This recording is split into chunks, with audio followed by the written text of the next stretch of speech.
Good morning. We'll call the meeting to order.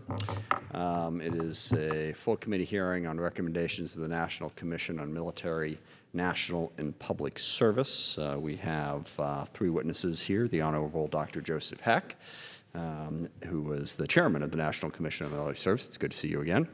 The Honorable Mark Guerin, who is vice chairman for the National and Public Service National Commission on Military, National, and Public Service, and Mr. Steve Barney, who was a commissioner on that same thing. So we thank you all for being here. Again, we are at a virtual hearing, so I have to read the rules. Sorry, not a virtual hearing, a hybrid hearing. It's both virtual and real. Members who are joining remotely must be visible on screen for the purposes of identity verification. Establishing and maintaining a quorum, participating in the proceeding and voting. Those members must continue to use software platform's video function while in attendance unless they experience connectivity issues or other technical problems that render them unable to participate on camera. If a member experiences technical difficulties, they should contact the committee staff for assistance. Video of members' participation will be broadcast in the room and via the television/internet feeds. Members participating remotely must seek recognition verbally, and they are asked to mute their microphones when they are not speaking. Members who are participating remotely are reminded to keep the software platform's video function on the entire time they attend the proceeding. Members may leave and rejoin the proceeding. If members depart for a short while for reasons other than joining a different proceeding, they should leave the video function on. If members will be absent for a significant period or depart to join a different proceeding, they should exit the software platform entirely and then rejoin it if they return. Members may use the software platform's chat feature to communicate with staff regarding technical or logistical support issues only. And finally, I have designated committee staff members to, if necessary, mute unrecognized members' microphones to cancel any inadvertent background noise that may disrupt the proceeding. I want to first of all thank our witnesses and the commission. They were charged with, examining the Selective Service Program and more broadly the question of public service. Appreciate that work. It's a subject that has long been discussed in America pretty much ever since we got rid of the draft. And there are a lot of issues swirling around this. It may seem simple at first glance, but there are challenges. Number one, since we are moving towards equality in military service between men and women in terms of their ability to serve, as we know, way back in the 70s, we created the Selective Service that requires any man between the ages of 18 and 26 to register with the Selective Service. I gather the theory behind that being that if we needed to have a draft, we would be able to find you, and that was set up. But it did not include women. Now that we've achieved equality, we want to make sure that if a draft happens, it has that same equality. Sorry, now that we've worked towards equality, we not want to say we've achieved it. We have to make sure that we include women, and that's sort of one set of issues. How do you do that? How do you reset the system so that women now, presumably between the ages of 18 and 26, would also have to register? I also want to put into the record a statement. Sorry, I've got a lot of paper flying at me here. Here we go. Congressman Peter DeFazio, who was apparently working in the Carter administration when this was put into place, and has significant concerns with the entire Selective Service concept itself, regardless of whether or not it's not about whether or not women should be included. It's that the system itself, as it was set up, Mr. DeFazio does not think should be the law. So I asked unanimous consent to include into the record all member statements and extraneous material. Without objection, so ordered. And I've spoken to Congressman DeFazio about this, and the gist of his point is this is a very cumbersome, very difficult to implement system, and a lot of people are unaware of the fact.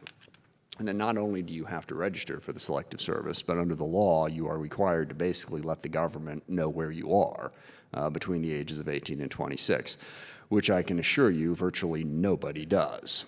Virtually nobody? Why don't we go? Absolutely nobody might be a better way to put it. I moved quite a bit between the ages of 18 and 26, and I didn't have anybody working for me at the time, so I'm absolutely certain that nobody told the government where I was living. And so let's say that this system had to be implemented. How are we going to find people? Okay, what's the purpose of registering if you're not?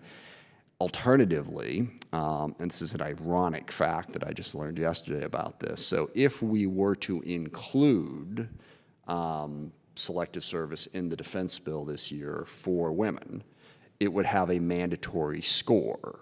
I'm kind of going into the weeds a little bit here, but there's a reason for this. That mandatory score would actually save money. Well, how could this possibly save money?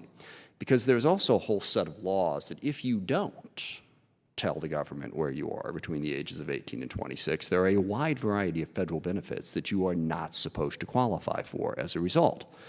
So, in our strive towards equality, we will go ahead and deny women those benefits too, apparently between the ages of 18 and 26 if they have not followed the rules. Now, off the top of my head, I have no idea if anybody has ever made an attempt to implement this. If, you know, some 23-year-old has applied for a grant or loan to go to grad school and they say, yeah, sorry, you didn't tell us when you moved apartments, so you don't get the money. I don't know if that happens or not, but it's actually listed as a score. And if we were to get rid of the selective service entirely, it would score the other way, because then you would have to give benefits to people who presumably you were going to go ahead and deny. Again, in the real world, I doubt much of that would play out. But all of that points up Mr. DeFazio's central point, that the selective service itself, regardless of whether or not it applies to men or women, is extraordinarily problematic if you peel back the layers at all and take a look at it. So I'm very curious to hear your judgment about how we implement this system. And I get the idea, and it makes sense. We don't want to have a draft, but we want to make sure if there is an emergency, we need to bring people into military service, we have a way to find them. Selective service has some issues, so I'm curious what you have to say about that. And then there's the broader issue that we've been working on for a long time, which is the notion of national public service. And there are a lot of people that think that the country would be better off if everybody had to serve in some capacity for at least a year, maybe two, between the ages of 18 and 26. Not necessarily in the military, but if you wanted to volunteer for some sort of public service, then there are a lot of other people who really don't like that idea. But it's something that's been debated for some time, and there are, you know, both Republicans and Democrats who have advocated for it. So that's kind of the three layers that I'm interested in. We get the basic equity issue. How do we make this equal in our effort to make sure that the military gives equal access to people regardless of a whole lot of things? You know, two, does the system itself even work for anybody, regardless of gender? And then three, how does it fit into a broader narrative about what we would like to put in place for public service? So look forward to your testimony and questions. With that, I'll turn it over to Mr. Rogers for his opening statement. Thank you, Mr. Chairman. And Joe, welcome back to the committee. I welcome you and your commissioners, and I appreciate the work y'all have put in to this report. I know y'all have made some significant recommendations on how to improve public service. Encouraging Americans, especially young Americans, to share their talents and improve their communities is incredibly important. And I appreciate your work on those issues. As far as our discussion this morning, I'm interested in your recommendations on how to improve military recruitment and retention. I've always been a big believer in an all-volunteer force. I think our military should be made up of men and women who want to be in the military. But we need to think of new ways to bring talented individuals into our armed services. In this age of rapid technological innovation, we need a professional corps of service members with advanced skill sets. Building and retaining that corps will enable us to stay ahead of our adversaries, especially China. I know one of the Commission's recommendations focuses on the need for a competitive compensation for critical skills areas like cyber, IT, and mathematics. Another highlights the need for the military to provide additional support to students pursuing certain technical degrees and certificates. I look forward to hearing more about those specific recommendations. Another important topic we charged the Commission with was reviewing the selective service system. We haven't had to rely on the selective service for conscription since 1973. It hasn't undergone any significant review since 1980. While some of the recommendations may be controversial, I appreciate the time the Commission has spent looking at ways to modernize the system, and I look forward to our witnesses' testimony today. With that, I yield back, Mr. Chairman. Thank you. Dr. Heck. Thank you, Chairman Smith, Ranking Member Rogers, members of the committee. On behalf of all of the commissioners, my colleagues and I thank you for the opportunity to discuss the findings and recommendations of the National Commission on Military, National, and Public Service. Congress charged the Commission to review the military selective service registration system and to identify ways to increase Americans' participation in military, national, and public service in order to address the needs of the nation. Last March, we submitted our report, Inspired to Serve, to Congress, the President, and the American people. At your desk, you should have a copy of the full report, an executive summary, and a legislative annex. The report includes 164 discrete recommendations and reflects 2.5 years of extensive research, public hearings, and conversations with Americans across the country. The Commission traveled the country to 22 states across all 9 census districts. We visited urban centers, suburban neighborhoods, and rural towns, spoke with elected leaders, nonprofit organizations, faith-based communities, military officers and enlisted, middle school, high school, and college students, with those who serve and with those who don't. We engaged with 530 organizations, held 11 public meetings and forums, analyzed thousands of public comments, leveraged multiple surveys, and convened 14 public hearings to discuss and analyze a wide variety of policy proposals. As we begin to exit the current nationwide crisis, we bring a good news story. America's extraordinary and long-standing spirit of service continues to shape the life of our nation. We also bring an opportunity. In a country of 330 million people, only 11% of the adult population engages in sustained national service, leaving an extraordinary potential largely untapped. For the sake of time, I will focus on the recommendations within the committee's jurisdiction, but we are prepared to go into detail in the questions and answers on any of the recommendations. As a nation, we must improve the readiness of the national mobilization system through whole-of-government leadership, regular exercises, and improved public awareness. One piece of this is the selective service system. The nation must be prepared to address unforeseen existential threats. After extensive research, deliberation, discussion with experts, and the American public, the Commission recommends that the United States maintains the selective service. It is a low-cost insurance policy to supplement military personnel requirements in the face of an existential national emergency. However, the system does require modifications. Most significantly, in the event of a draft, the nation must leverage the skills and talents of all Americans, regardless of gender. Including women in selective service registration is what the national security interests of the United States demand. This decision ultimately comes down to 2 factors: standards and equity. At a time when nearly 70% of the 17 to 24-year-old population failed to meet initial military ascension standards, we cannot afford to exclude half the population, the female half, from the potential pool of inductees. If a draft is enacted, we should want to ensure that as many people of the highest quality can serve, those who are more likely to complete training successfully and be more proficient at their jobs. Additionally, the rights and freedoms that come with being an American citizen are accompanied by responsibilities, including the defense of the nation. The disparate treatment of women in the context of the selective service system unacceptably bars women from sharing in this fundamental civic obligation. Hence, requiring women to register and perhaps be drafted affirms registration as a common civic duty.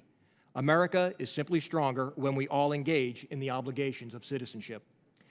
We also recommend measures to enhance the tradition of voluntary military service by creating a continuum between the routine recruiting mechanisms of the U.S. military and a dire situation that may require activation of the draft.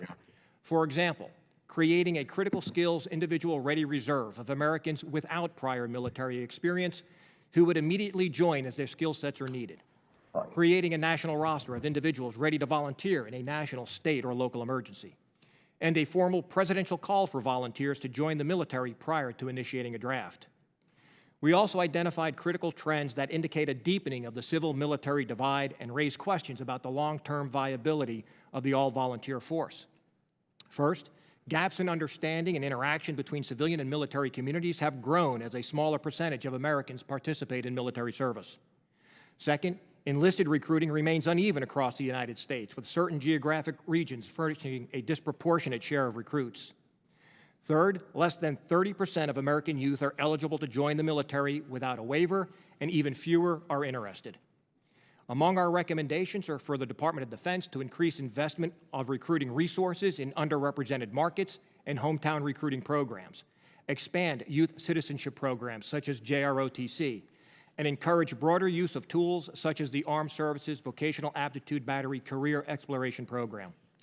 These and other recommendations would increase awareness of the realities of military life and engagement between the military and the broader American public, enhancing the military's ability to attract and retain qualified personnel. Our recommendations also provide a blueprint to grow national service, promoting awareness and linking recruiting efforts between military and national service, such that aspiring individuals who are ineligible to serve in one program can learn about opportunities in another.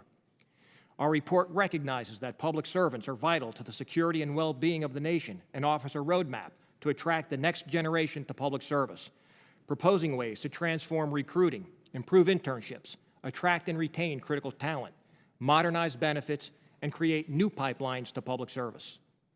When we began this journey, we did not expect to hear passionate calls from Americans across the country to improve civic education, but we did, and loudly. And we also learned about the dire condition of civic education in America and the promise of integrating service learning methods into teaching. To that end, the Commission recommends that Congress make a significant financial commitment to jumpstart a nationwide revitalization of civic education and service learning to ensure young people are equipped with the knowledge, skills, and dispositions to actively participate in civic life and understand the importance of serving one's nation and community. In closing, on behalf of this Commission, we call on the Congress and the President to invest in the American people and the security of the nation by taking action, bold action, to ensure every American has a clear and supported path to service. We believe that now is the time to build a new culture of service and strengthen our republic, one in which every American is inspired and eager to serve. Thank you, and we look forward to your questions. Thank you very much. I appreciate it. And again, I appreciate your service on this issue. It's a complicated issue with a lot of different layers, and as you alluded to, Dr. Heck, have very strong opinions from a lot of different people that we need to hear from. On the selective service point, Congressman DeFazio's basic point is we should do away with selective service because it doesn't work, it doesn't add that much. As I said, it's got penalties in it that few people are aware of. It certainly could be unfairly implemented if people chose to do so. And does it really help us? Does it help us be ready to, draft people if necessary? Could you or any of the other commissioners walk us through why you think selective service, despite all of that, should be maintained? Yes, thank you for the question.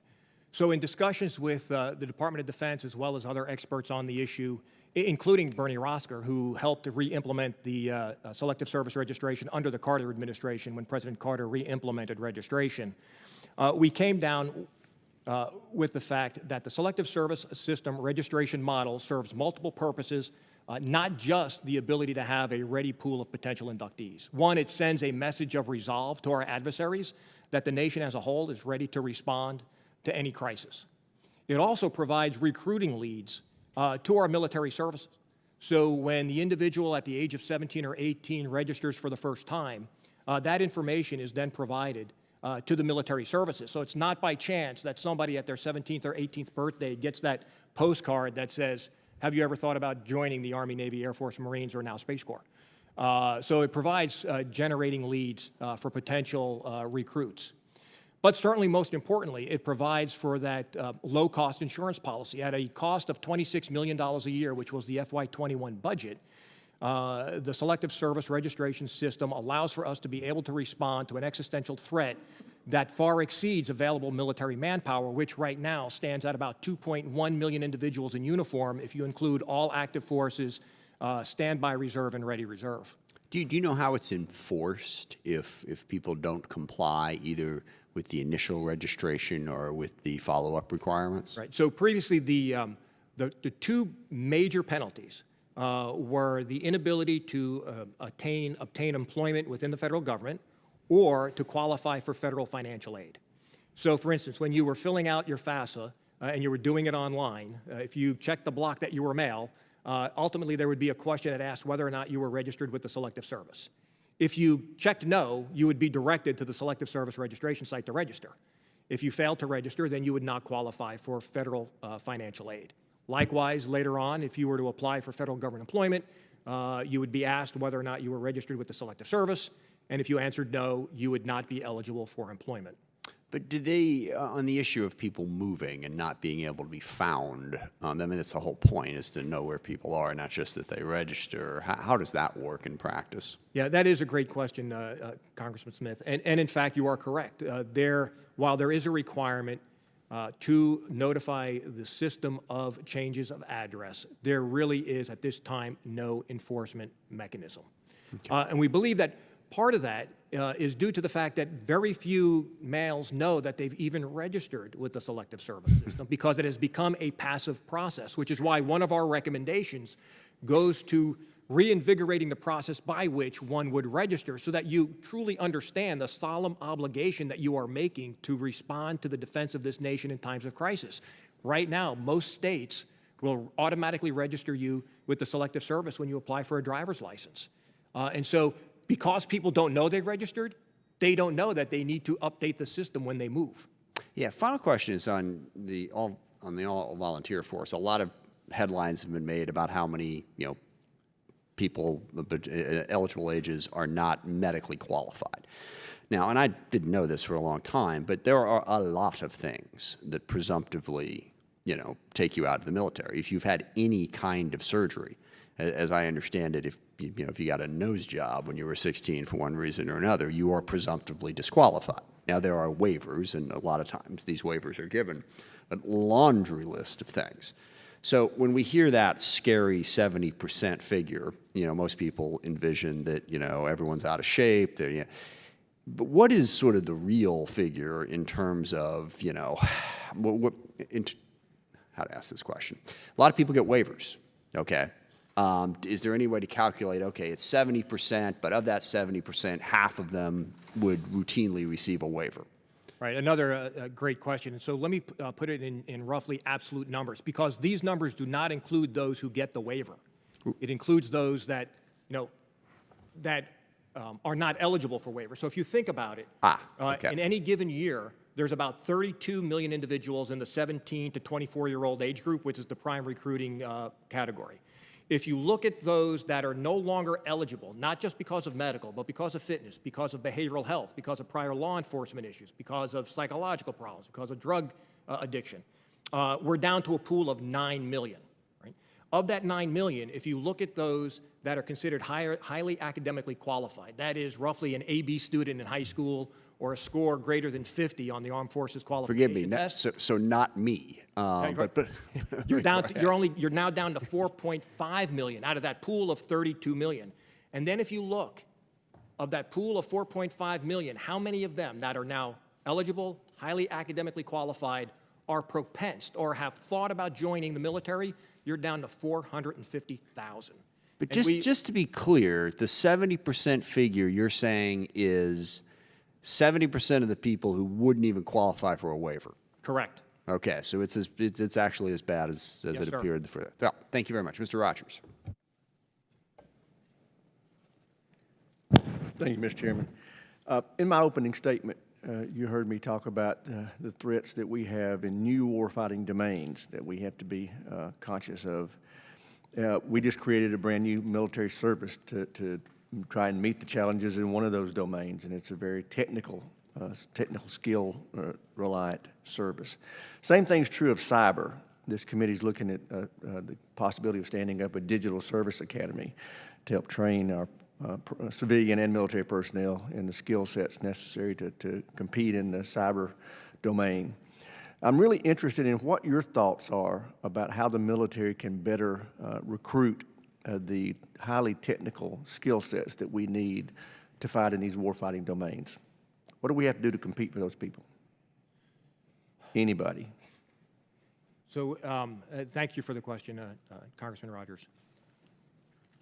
One of our recommendations actually goes directly to this issue on cybersecurity by the creation of a cybersecurity reserve force that would be made up of individuals who could serve as a surge capacity, not just for the military, but also other federal government agencies like DHS and NSA, who may require additional assets during times of crisis. The biggest issue, one of the biggest issues that we face is the military manpower caps, right? So it's not necessarily about how do you recruit these folks in. It's about the caps on manpower, the 480,000 total cap on, let's say, Army manpower. But in order to get these individuals in, especially in the cyber domain, the Department of Defense needs to look at tailored ascension criteria, right? does the cyber warrior necessarily have to pass the Army combat fitness test? Do they necessarily need to meet the specific grooming standards or height weight standards if they are never going to be in a forward operating environment? And when you look at what precludes many of the individuals with expertise in these areas, it's the ascension criteria and the criteria that they need to maintain and keep in order to be a uniform member of the service. Yeah, and fortunately, we're seeing some creative ideas in this new service that we've created about how to deal with that to let some folks come in, knowing they're never going to be toting a gun out on the ground. They're trying to control a satellite. I'm really interested in us doing some creative things when it comes to recruitment and retention. You know, letting some people that maybe get to an 06 position and want to go private for a few years, make some money, but be able to come back in periodically and bring their skill sets to us. I'm curious to know, what's the biggest lesson you learned when it comes to attracting people to the military, what we're doing successfully and what we're not? I believe from our travels around the nation and talking with people from, again, all walks of life, one of the issues tends to be the growing civil-military divide and the lack of true awareness of opportunities within the military, right? It's just recently that military advertising has changed its tact, where previously most of the advertising was directed at combat arms. You were jumping out of airplanes, driving a tank. Very rarely did you see somebody sitting at a computer screen or providing medical care. So in order for people to want to be able to join the military and pursue non-combat roles, they need to know that those opportunities are available, right? Any job that exists in the private sector is available in uniform. And we need to do a better job at making that known to the American public. I agree. Thank you, Mr. Chairman. Mr. Langevin.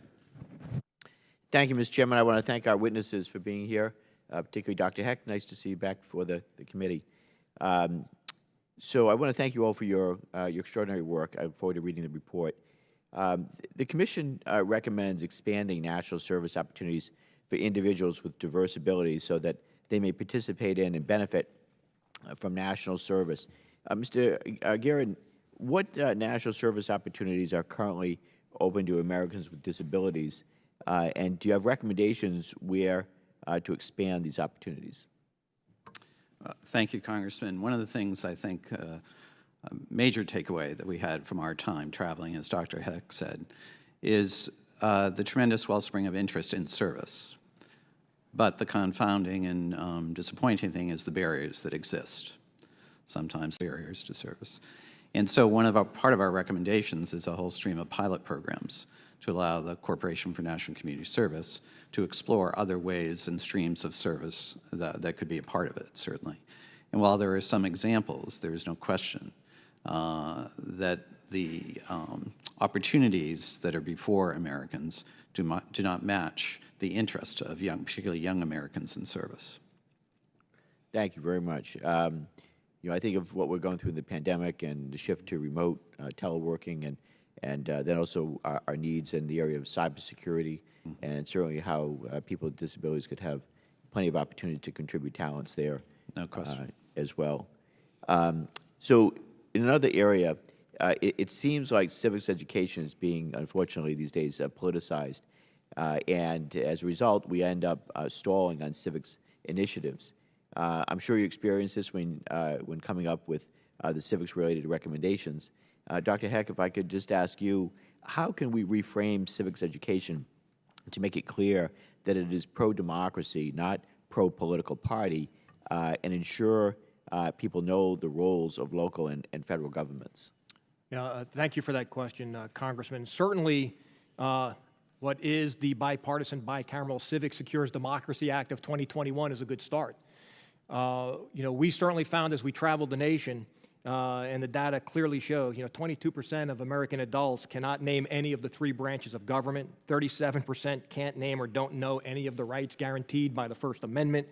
Less than 25% of 8th graders were deemed proficient on the latest National Academy of Academic Civics Assessment. And part of the issue, annual federal funding for civic education declined from $150 million in 2010 to $5 million today. The federal government spends $54 per student for STEM, compared to 5 cents per student for civics. And so there needs to be a reinvigoration from the top. And as we heard, as we traveled around and talked to folks, especially communities of color and at-risk neighborhoods, and tried to convince them of the need to provide national service, the answer was, well, why would I want to serve a nation that I don't believe is serving me? Part of that is because of a lack of civics education and understanding the obligations, the rights and responsibilities that come with citizenship. Very good. Thank you. Well said. So we have part of the population with critical skills and experience who have the urge to serve later in life. The military services have hiring authorities to directly commission these individuals. However, they are rarely used. Dr. Heck, do you believe that that's because the military isn't attracting enough candidates, that there is an issue with direct commission process, or is there a different reason? I believe there are multiple reasons. One is that, yes, there are many individuals that are mid-career in technical and critical skills that would like to provide service, but they still don't want to undertake the obligations that come with putting on a uniform. And so that's why one of our recommendations is this critical skills individual ready reserve that would allow civilians to come in and be utilized in a civilian capacity in times of need. I think another one of the issues which we discuss more in our public service sector is the multitude of different hiring authorities that lead to confusion, not just for the applicants, but also those that are trying to do the hiring in being able to get people on in a timely manner in a position for which they are qualified. Very good. I thank you all for your service, and I yield back the balance of my time. Thank you. Mr. Whitman, recognized for 5 minutes. Thank you, Mr. Chairman. I'd like to thank our commissioners today. Thanks so much for what you've done on the commission. It's really insightful to understand some of the things that we need to be addressing. Dr. Heck, I want to go to you and start with groups like the Civil Air Patrol, the Young Marines. They do some truly impressive things. These are young folks that are instilled with the idea that they can do something that matters, they can have an impact, which is really something I think is incredibly important today because our younger generation looks to opportunities to have an impact, where they can see the impact, where they can understand the impact. You look at what the Civil Air Patrol did during COVID-19, the things that they did. They assisted in over 41 states in helping to address the pandemic, to help do logistics in ways that really assisted efforts by the states. I think those things are something that we should be able to build upon. So I wanted to ask you, how can our military engage these organizations further? What can they do to really make a greater association with what these organizations do? And how do they take the feeling that youth receive from being part of these organizations and doing these things? How can they take that to expand what others understand military service being all about? Several recommendations that we have in our report. One is growing the hometown recruiting program, right, where individuals actually return to their own high school, right, to talk to their folks from their own community about their service. Right now, that is done in a permissive TDY status, and so it's rarely utilized. We make a recommendation that it should be a funded status so that more individuals will participate in hometown recruiting. The other is actual growth in some of the programs like junior ROTC. Right now, only roughly 3,000 programs across the country. We call for an expansion to 6,000. And even though it is a citizenship program, not a military recruiting tool, it does instill in those participants a greater sense of civic obligation, which may then lead to them considering and being more propense to serve in the military. Another area is an increased public awareness of opportunities. And unfortunately, what happened in our post-9/11 world is military bases became much more closed due to security reasons, right? So you don't see as many field trips from the local school out to the military base to talk to individuals, to see what's going on that camp post or station. We need to look at a way, while maintaining security, to increase the aperture, right? When you look at roughly 70% of new ascensions coming from a certain swath of the United States, primarily the Southeast and the West, there are large portions of the United States where individuals just don't have the exposure. One last one is the expansion of the Armed Services Vocational Aptitude Battery Career Exploration Program. only about 15% of high school students take the ASVAB because many think that it's an automatic tool by which they're going to potentially be recruited. That is not true, especially the career exploration piece, which allows them to explore their interests and skill sets across a variety of potential careers and professions, not necessarily tied to the military. And lastly, we have to be able to increase access into schools of recruiters. In certain areas, that is still an obstacle that is being fought. Yeah. Dr. Heck, let me ask you this too. I want to address the elephant in the room, and that is for the Department of Defense recruiting folks in the cyber realm. We know where the private industry is going as far as salaries. We see DOD has been able now to compete salary-wise, but there's still a gap in us being able to recruit. And the question then becomes, what are the elements of public service in attracting folks to work in that cyber realm, to get the best and brightest to say, yes, I want to do things that affect, a larger realm than just the company that I might be working for in the tech realm. Give me your perspective on what we can do to really address recruiting those individuals. Aside from salary, I think we can match that, but there are other aspects that need to be addressed. There are. One is appealing to the sense of service to the nation, especially for those that are mid-career, which is really the sweet spot, right? Yeah. Just coming out of college, you got to pay off your student loans. Odds are you're going to take that high-paying job. But once somebody is established, they've got a skill set, and they are mid-career and a little bit better situated, they are more prone to want to participate in these types of programs. The other piece, as was alluded to by Congressman Rogers, is the flexibility to come in and out of government service. Right. When you talk to millennials and Gen Zers, they are not looking for a long-term career as you would expect most people going into the military wanting to do their 20. They want the flexibility to come in and do one thing and then be able to move on and do something else and then maybe come on back. We are very reluctant within the Department of Defense to provide that type of flexibility. Very good. Thank you, Mr. Chairman. I yield back. Thank you. Mr. Garamendi is recognized for 5 minutes. Thank you, Mr. Chairman, and for the entire commission, and particularly for the three of you, thank you very much for your service, not only on this commission, but in many, many other roles. It would be normal and natural that we'd be focusing on the selective service and the service in the military, but I want to take this in a slightly different way. First of all, your comments with regard to civic education are absolutely correct. I was looking at this map in your report, and I'm unhappy to see that California doesn't bother with civic education. We have education in virtually everything else, but we missed that one, and that's a mistake. My question really goes to other service beyond the military, as important as it is, and my question really goes to Mr. Guerin. You and my wife worked together on the Peace Corps some years back.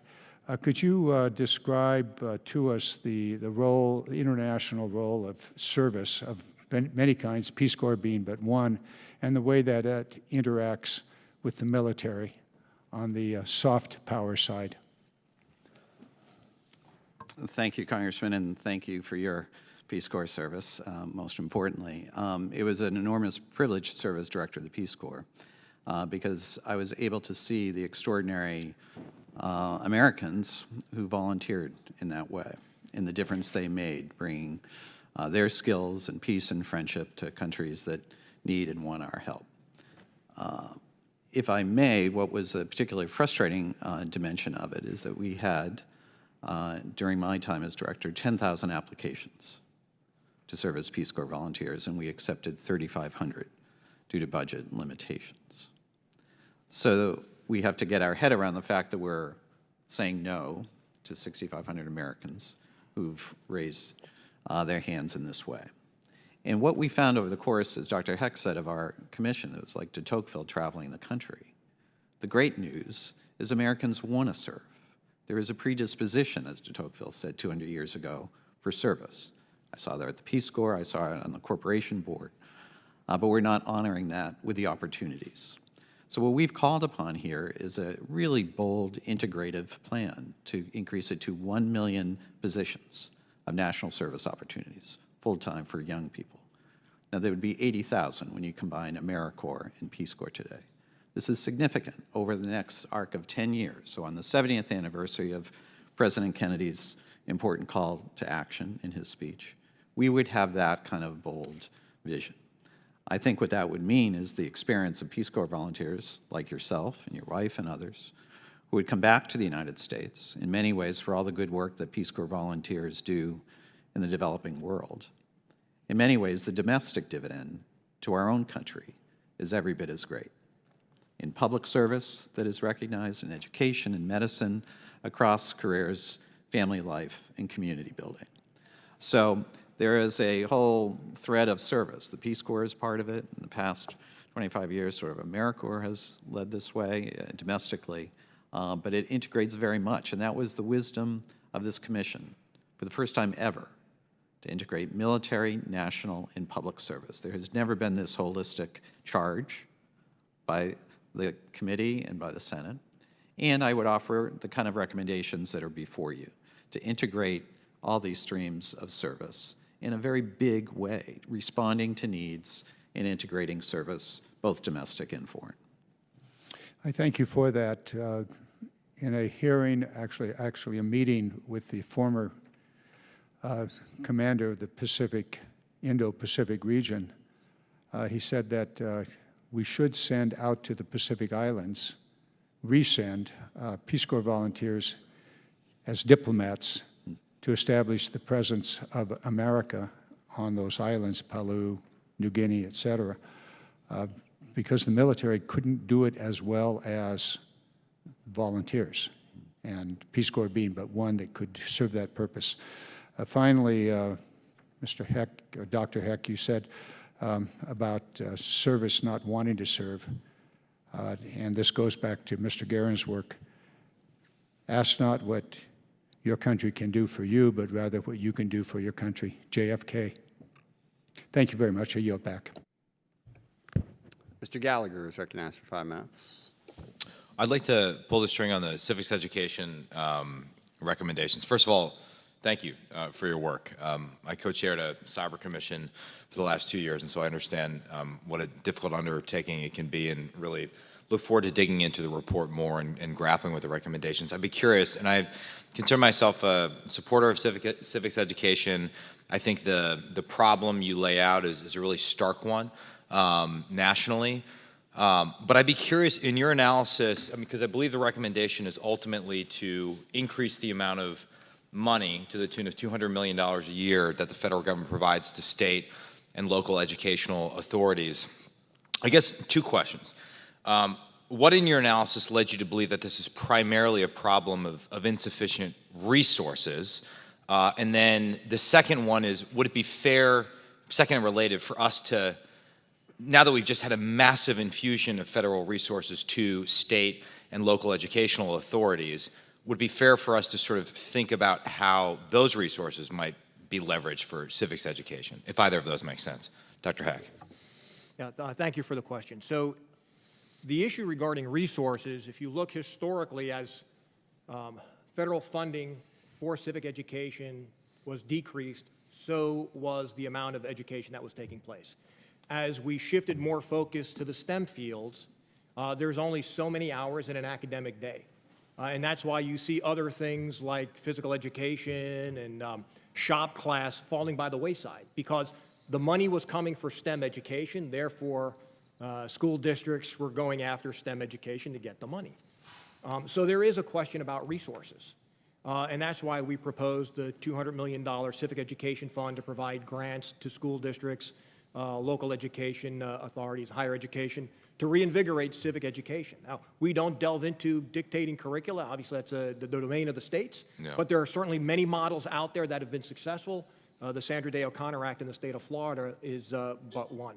And so that's the issue regarding the lack of resources. When you have a lack of resources, there's a lack of attention paid. Yeah, I think we confront this dilemma, and admittedly, this is probably outside the jurisdiction of HASC and more for the Education Committee, but at least measured against our international competitors by the PISA score and some other international scores, we've gone down and down and down. We're mediocre in math and reading right now, but we still crush the competition when it comes to spending per pupil. So I have a bit of skepticism that it's a function of money, but again, I'll look forward to looking into your recommendations. And does the legislative annex contain an assessment of how much these recommendations would cost as well, or is there an overall assessment of what If we took everything, what the cost might be? For the entire report from Yeah. Stern and all the recommendations? Yeah. We- If you're we- batting, yeah. perfect. Yeah, no, so we did not have the expertise requisite Yeah. to do that. Now, we did certain cost analyses for certain recommendations. Many of the recommendations are cost neutral. They're policy issues. But for those that do come with a potential price tag, we did some analysis, and I can address those on specific recommendations. And then finally, in what remains of my time, I think that the problem of physical fitness is a very important one. We have an obesity epidemic in this country, and as I think you laid out, Dr. Heck, at the start, we have, a sizable portion of the young population which is just ineligible for service due to mental and physical health problems. And I think, notwithstanding any advance in technology, in my experience, physical fitness is the foundation of individual and unit readiness in the military. So I'd be curious, particularly in your report, you recommend expanding JROTC programs. Is there an opportunity to maybe standardize a PT regimen into JROTC, much like we do with ROTC cadets, or how could we start to get at that fitness issue that we have? Well, certainly that's within the purview of the enabling legislation for JROTC, right? Just in, for instance, in the FY21 NDAA, there was a provision that required JROTC programs to provide an introduction to military, national, and public service opportunities as part of the curricula. So Congress could mandate the creation of a physical fitness curriculum to be included within JROTC programs to be eligible for funding. Yeah, I think the challenge we'll confront is that the variables driving obesity and the lack of physical fitness they're multiple, and they're very hard to tackle. And it's not as if we're going to convince Americans all to start, eating a paleo diet and, lifting weights, though we might consider that. So thank you for your work, and look forward to digging in and engaging with you further. I yield. Actually, Mr. Gallagher, we were thinking of putting that in the bill this year, just as a simple, straightforward requirement. So we'll work there. Ms. Spear is recognized for 5 minutes. Mr. Chairman, thank you. Thank you, Dr. Heck, and to all of you who have participated on this commission. I wholeheartedly endorse the commission's recommendations. I actually was very supportive of an amendment that was put into the NDAA to require that women register for selective service. It was taken out at some point during the process. But I'm curious, if you don't now sign up as you're supposed to as a male, how many are, outside of losing benefits, has there ever been any kind of actions taken against those individuals who do not? So thank you for the question, Congresswoman. So the Selective Service System claims that they have a 92% compliance rate with registration, again, primarily because most of the registration is done passively, usually when somebody goes to get a driver's license or goes to complete their FAFSA form for federal financial aid and doesn't check the box that they are registered. So there would be roughly 8% of the population that is not, of the male population in that age group, that is not compliant. We do not, the Selective Service System, right, does not know who has not registered until they try to apply for a benefit for which non-registration has a penalty. So it would be either applying for a government job or applying for federal financial aid. So there's no kind of action taken against them, they just lose the benefit, is that correct? Okay. As you engaged with opponents of maintaining selective service around the country, what did you hear? What was the opposition to uniform selective service So registration? the opposition fell primarily into two primary categories. One are the war resistor community, which they're against war, therefore they don't want a selective service system because we should never go to war and should never have a selective service system. The other was the conscientious objector community, who through deeply held religious convictions and moral convictions feel that registering with the Selective Service Program actually violates their moral beliefs. So those were the two groups primarily that had opposition to selective service and certainly to selective service registration expansion. But in terms of national service, did you get pushback from those same groups about a requirement that everyone participate in a national service program for a year? Not from those two groups specifically. I mean, there was opposition to making national service mandatory in general, right? Not from any one segment of the population more than another. Many who are against the concept of mandatory national service believe it's because service should be voluntary, that there is a intangible benefit that comes from voluntary service, and that if you make it mandatory, is that person gaining that same benefit, and are they, similar to conscripted military service, are they putting into it their all because they're being mandated to do it? Mr. Barney, military service has become a family business for all intents and purposes. Everywhere I go, when I visit bases, it's typically a family member has served before. How do we somehow enlarge that universe, make it attractive for families that have not had a member be part of military? Well, thank you for that question, Congresswoman. The main thrust of our Commission's report is to elevate all forms of service, both the military service that we recognize and is so solidly within the jurisdiction here of this committee, as well as the national service as evidenced by Peace Corps and AmeriCorps, and then public service, the public servants at a federal, state, local, tribal level. Our approach is to construct an expectation so that people would understand that at some point in their life, they will be provided the opportunity to serve their community in a way that would be meaningful to them. By building on that spirit of an expectation of service, we believe that we will elevate all forms of service, and it will expose individuals who might not have a family member who has served in our nation's armed forces to that service opportunity to explore and to see what kind of a role they might play. You know, the superintendent at West Point has gone around the country, and the numbers at West Point now for African Americans as cadets has jumped to 18%, far in excess of the African American population in the country. So I do think as we move out, we need to find ways to connect young people with those who serve and help them recognize the opportunities that they can avail themselves of. My time's expired. I yield back. Thank you. Mr. Gates. Thank you, Mr. Chairman. Mr. Barney, I may follow up on what Ms. Spear was asking about. This multi-generational service seems to be rooted to some degree in the values that are observed and appreciated from military members. And I note in the letter from commissioners, you guys take on challenging issues, and you wrote, "We heard from passionate advocates on both sides of complex and controversial topics, such as expanding registration for the Selective Service to all Americans, and deliberated those matters with civility and respect." How should we think about the importance of civility and respect as ways to recruit people into a wonderful value-based system like the United States military?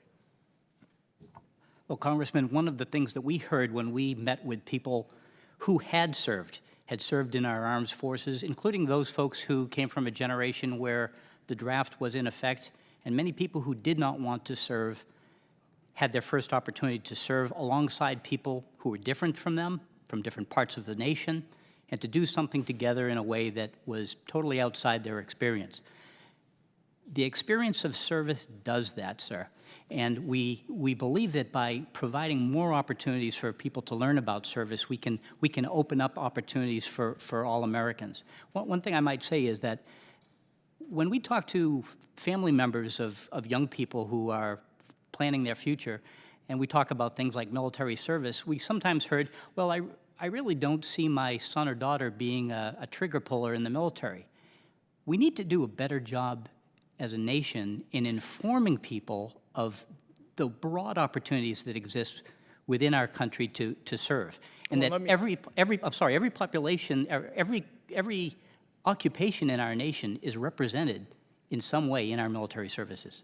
I don't want to be disrespectful by cutting you off on a question about I civility apologize. and respect. We are limited in time, though, but I totally agree with that statement. I think that it embodies what inspires so many people to service, and it is why I am so deeply troubled at what I am currently seeing from the Biden administration and the Pentagon. Bishop Garrison is currently a senior advisor to the Secretary of Defense, and he tweeted, "Calls for civility rather than shouting down falsehoods and misinformation shall be the death of this nation, #impeachment trial." Then I think to myself, well, gosh, I hope nobody's taking the advice of this senior advisor, because we should be embracing civility, not saying that it could be the death of the nation.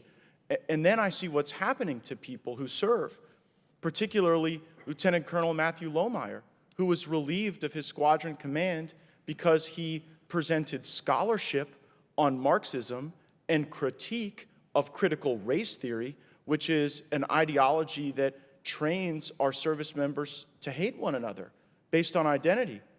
And then I think to myself, well, maybe it's just that Lieutenant Colonel Lohmeyer was relieved of his command because he was being overly political, using the military to make a political point. And gosh, then I thought about the last lieutenant colonel that we seem to give a lot of attention to here, and it was Lieutenant Colonel Vindman, who precisely used his role in the military to be able to advance a political impeachment. So I think that in my discussions with commanding officers in my state, in my community, there is a real problem with the morale of a lot of our service members who believe that now, under this Bishop Garrison world, where there's no nuance to perceive Trump supporters as anything but a threat to national security, and civility has to be rejected, that really does impact how these people view their service. And if they feel targeted, if they feel like, they forwarded the wrong joke, liked the wrong meme, sent the wrong tweet,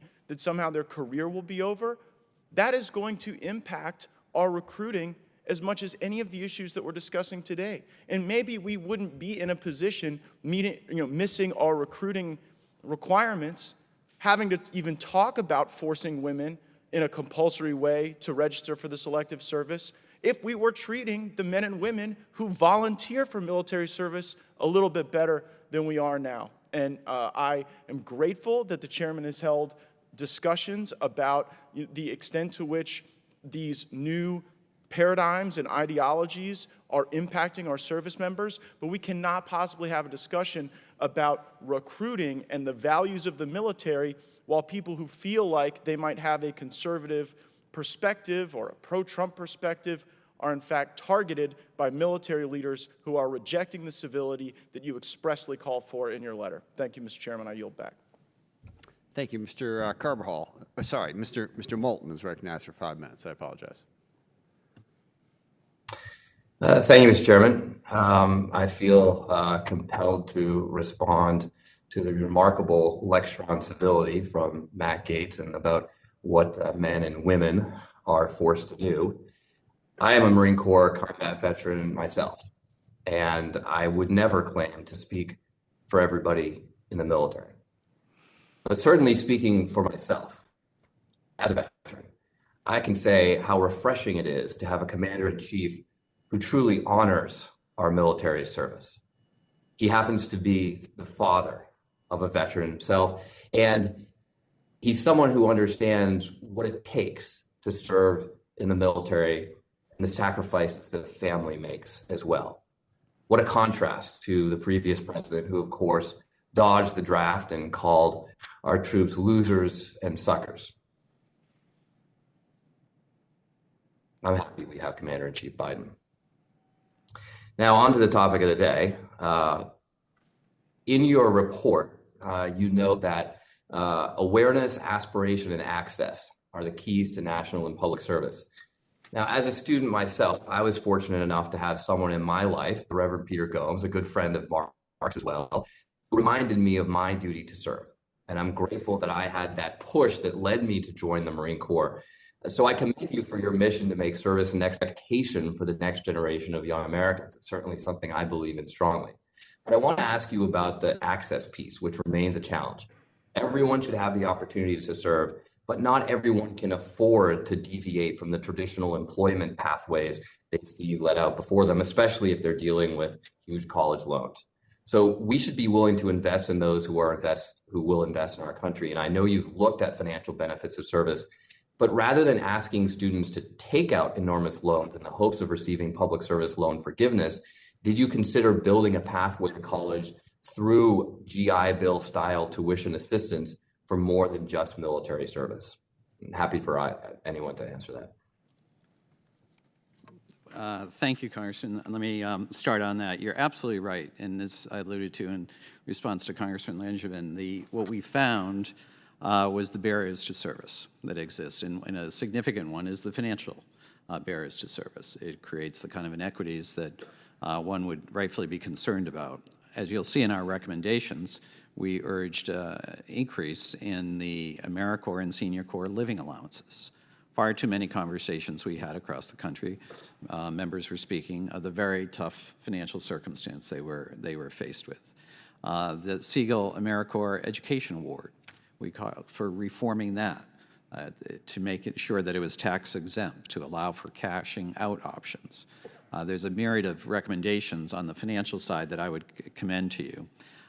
Promotion of in-state tuition opportunities for alums of AmeriCorps. There are specific things that could be done in addition to raising the allowance that would really limit the kind of barriers that exist. So for all those reasons, I think it is long past time where attention is brought to this. There's very successful range of service, clear difference that AmeriCorps members are making in communities, but the barriers, financial ones, results in this limitation. When I first spoke about national service on the budget committee, a colleague on the other side of the aisle said that, why would we be paying volunteers? And he gave me a big speech about this, and then I noted that I was paid when I volunteered for the Marine Corps. I don't think he had thought of that, but given that the report recommends increasing financial support for national service volunteers, can you talk a little bit about what you found with regards to the return on investment, the ROI that we get if we make these investments in our young people? It's a great question, Congressman. Well, first, I think what has to be observed is, particularly AmeriCorps programs, are focused on evidence and results. It's a competitive process for organizations to have the kind of benefits and opportunities and called upon to demonstrate results. AmeriCorps was set up as a private-public partnership, and history has shown the leveraged results financially for AmeriCorps programs that have leveraged $1.2 billion in outside resources for that $1 billion agency. It also leverages our volunteer capacity, what AmeriCorps members have done, generating interest in communities, building the kind of civil society that we hope for. So for all those reasons, both leverage resources. The gentleman's time has expired. If you just wrap up the next couple of seconds. So Let me just do one last thing. Yep. Return on investment to the congressman's question is for every dollar invested, the latest study was $17.3 increased that are returned in terms of the return on investment specifically. Thank you very much. Mr. Bergman. Remarkable return. Thank you, Mr. Chairman. Mr. Bergman is recognized for 5 minutes.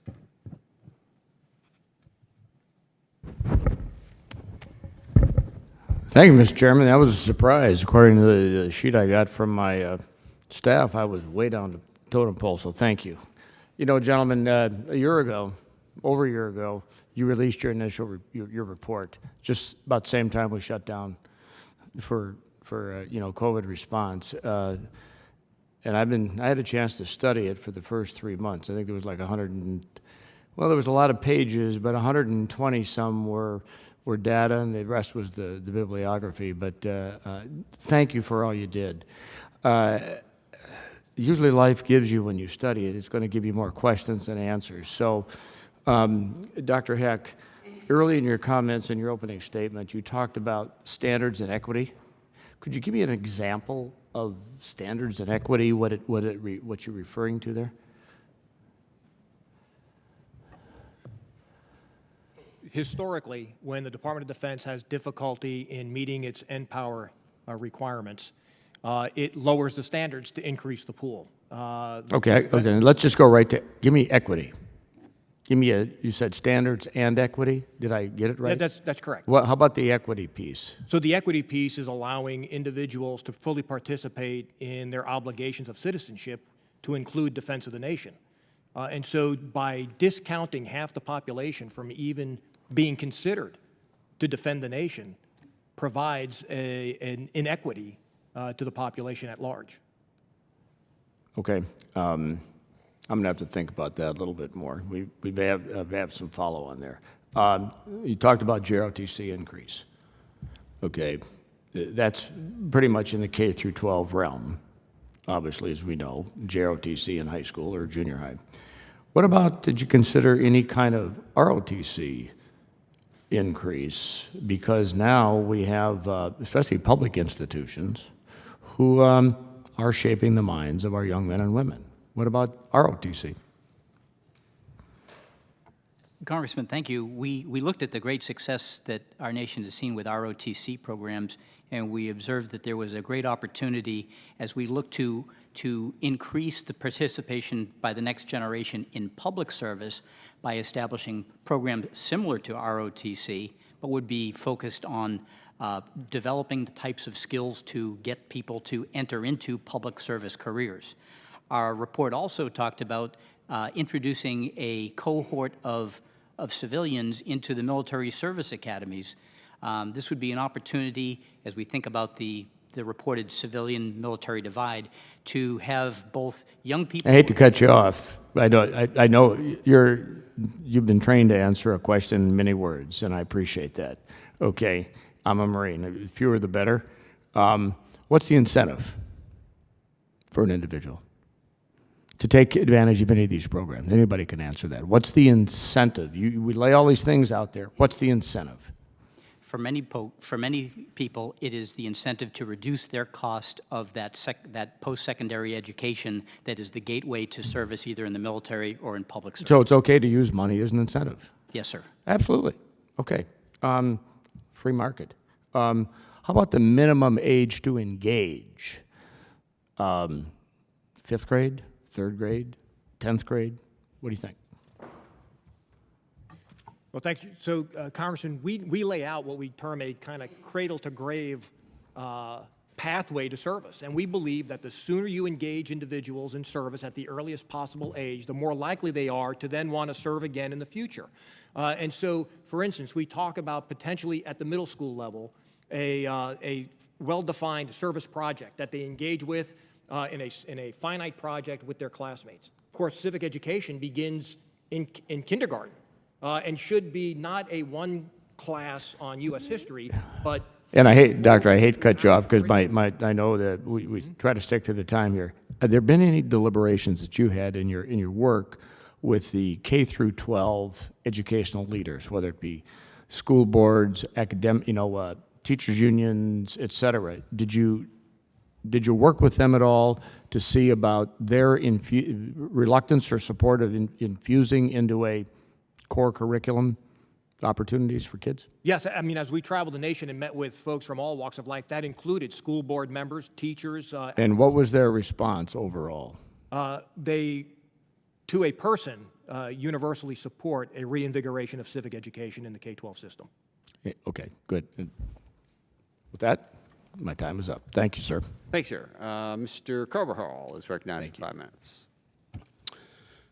Thank you, Mr. Chair, and thank you to all of you that are here today and who did a lot of really extraordinary work on this report. I applaud the commission. Before I delve into my questions, I wanted, as somebody who served voluntarily in the United States Marine Corps, wanted to address some of the things I've heard from a number of my colleagues, one in particular who's never served. When I signed up in the military and served, I would look to my left and to my right, and it was never about ideology, conservative or liberal. It was never about people's background. It was commitment to mission for the best interests of our country. Voluntarily served, service. So I find it concerning that in light of what's happened on January 6th and finding that a number of our military personnel have been associated with white supremacists ideology, that we would somehow confuse weeding out those individuals who have those views with conservative values. And if there's a conflation, I let that up to other people of conservative values with white supremacists. But I will say that for those of us that serve voluntarily in any capacity, being the military or any other, the Peace Corps or any other public service, we do it voluntarily because of the common goal and interest and principle that binds us as a country, and for the common good, not to become white supremacists, not to spew ideology as a dividing factor, but rather to serve for the best interest of our country. But yet you have people that want to focus on their conservative values being attacked. Well, I would say put forward the interests of our country before some silly ideology, as I done and many other people that have served.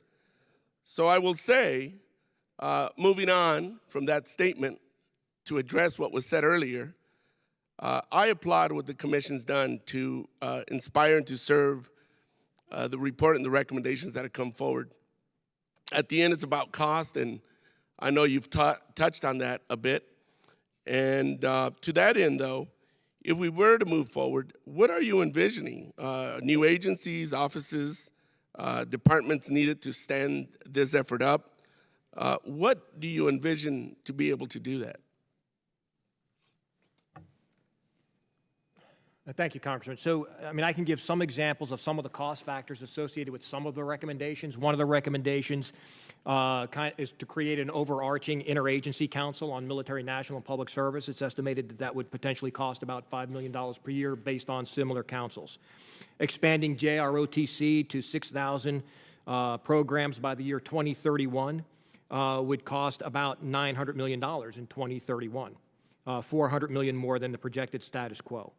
Again, I can go through a list of some of the ones to which we have put price tags to. Certainly increasing the AmeriCorps stipend, adjusted by geography, cost of living, and inflation, would be a one-year cost of about $31 million. So, you know, some of these more discrete recommendations have a price tag.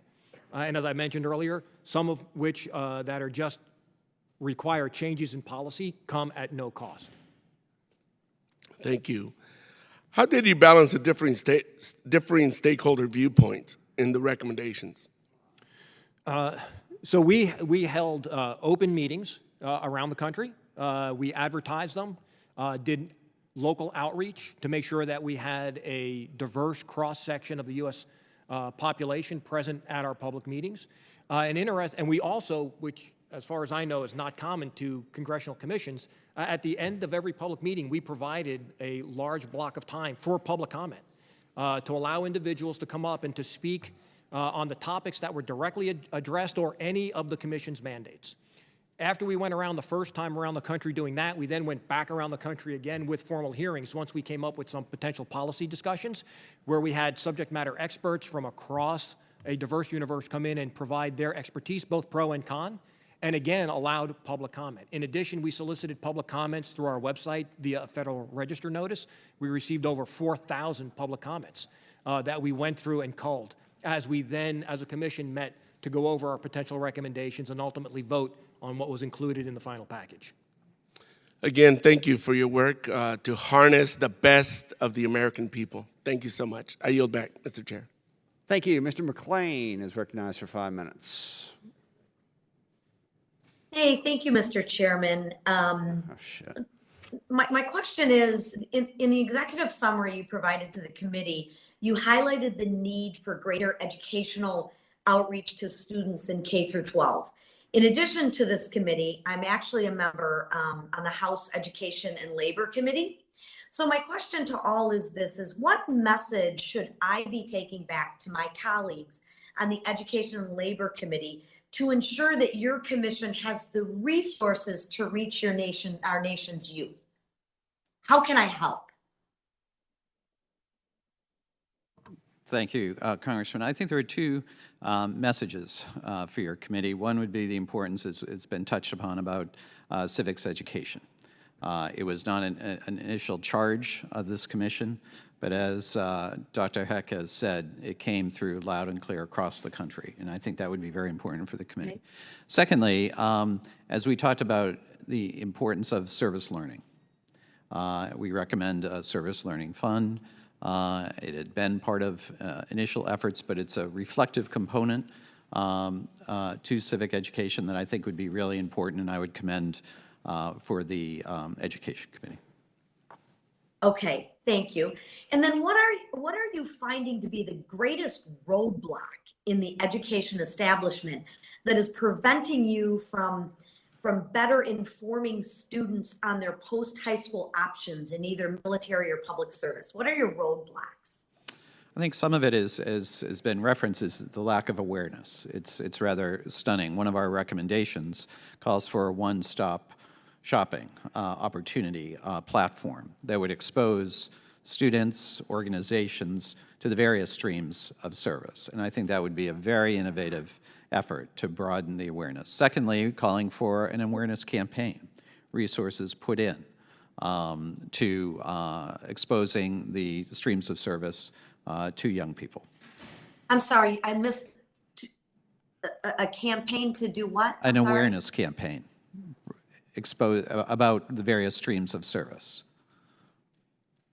Okay, so more of a partnership with the educational facilities. Is that what you're saying? Well, there is a recommendation certainly to highlight, to have a roster of particularly higher education institutions that are recognized for their work. And that was recently done by the corporation in December. Wonderful.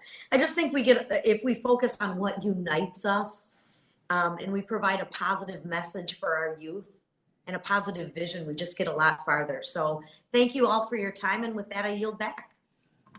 The gentlelady yields back. The gentleman from Maryland, Mr. Brown, is recognized for 5 minutes.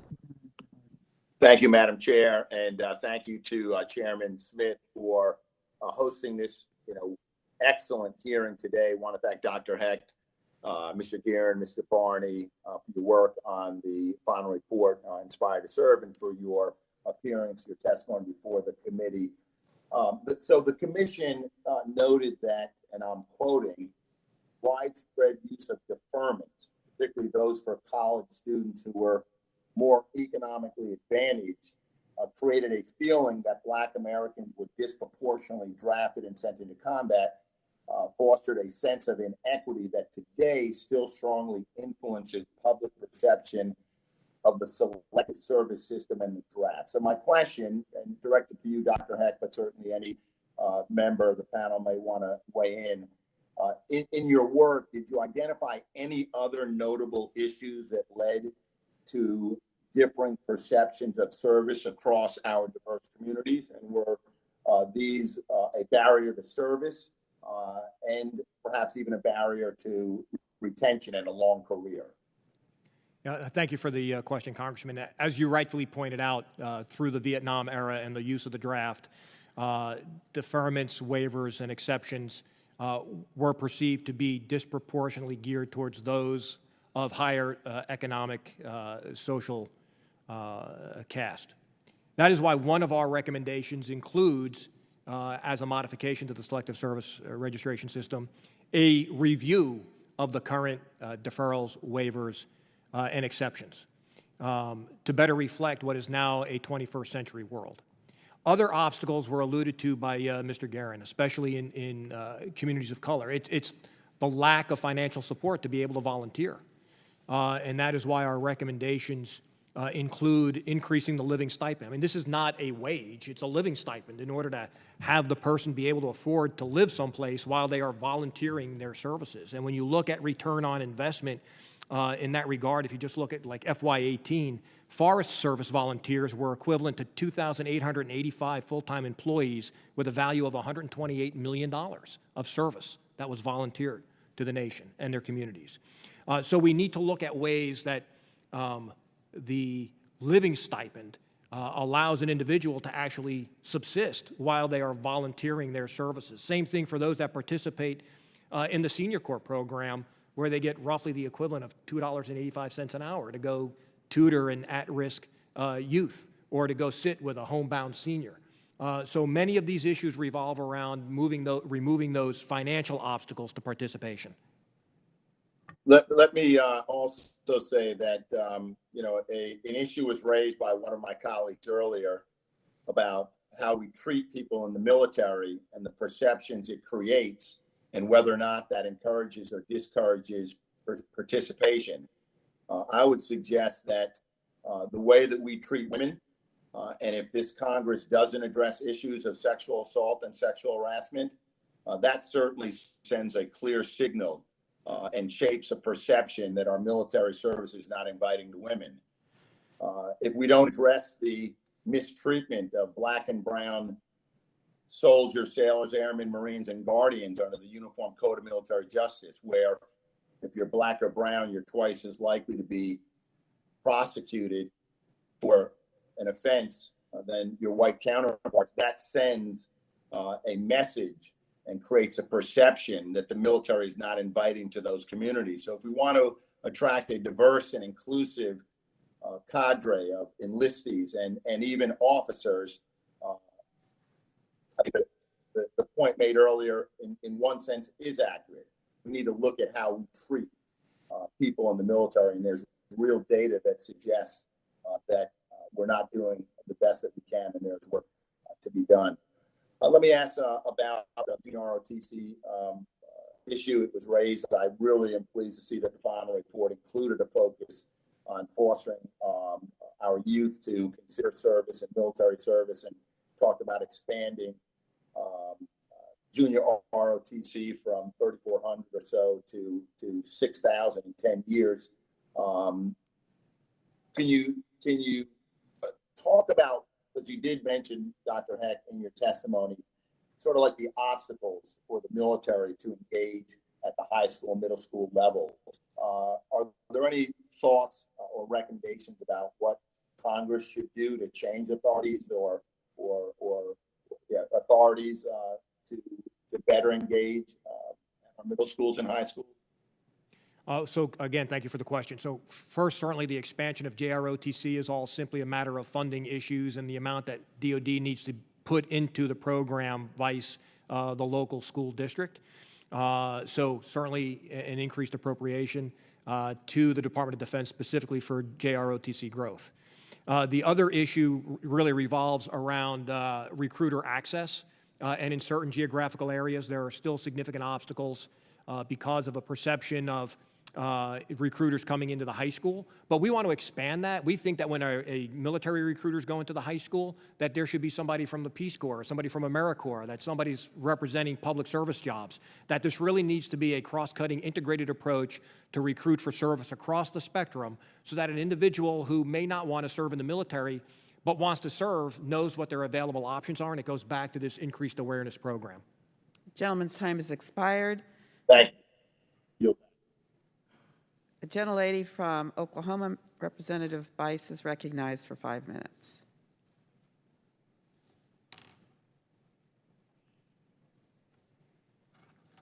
Representative Bice? The gentleman from Florida, Mr. Waltz, is recognized for 5 minutes.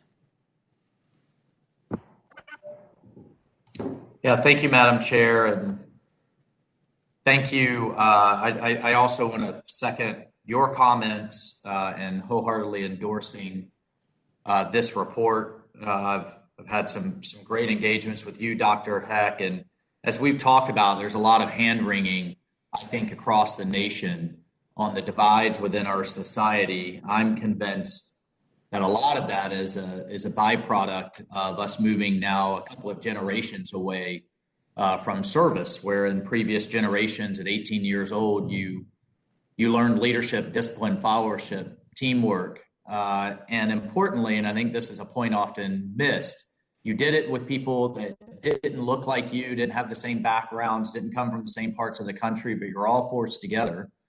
And you learned to overcome those ingrained biases or differences for the common good and for the country, and then went back out into society. I think we're deeply missing that now in the country.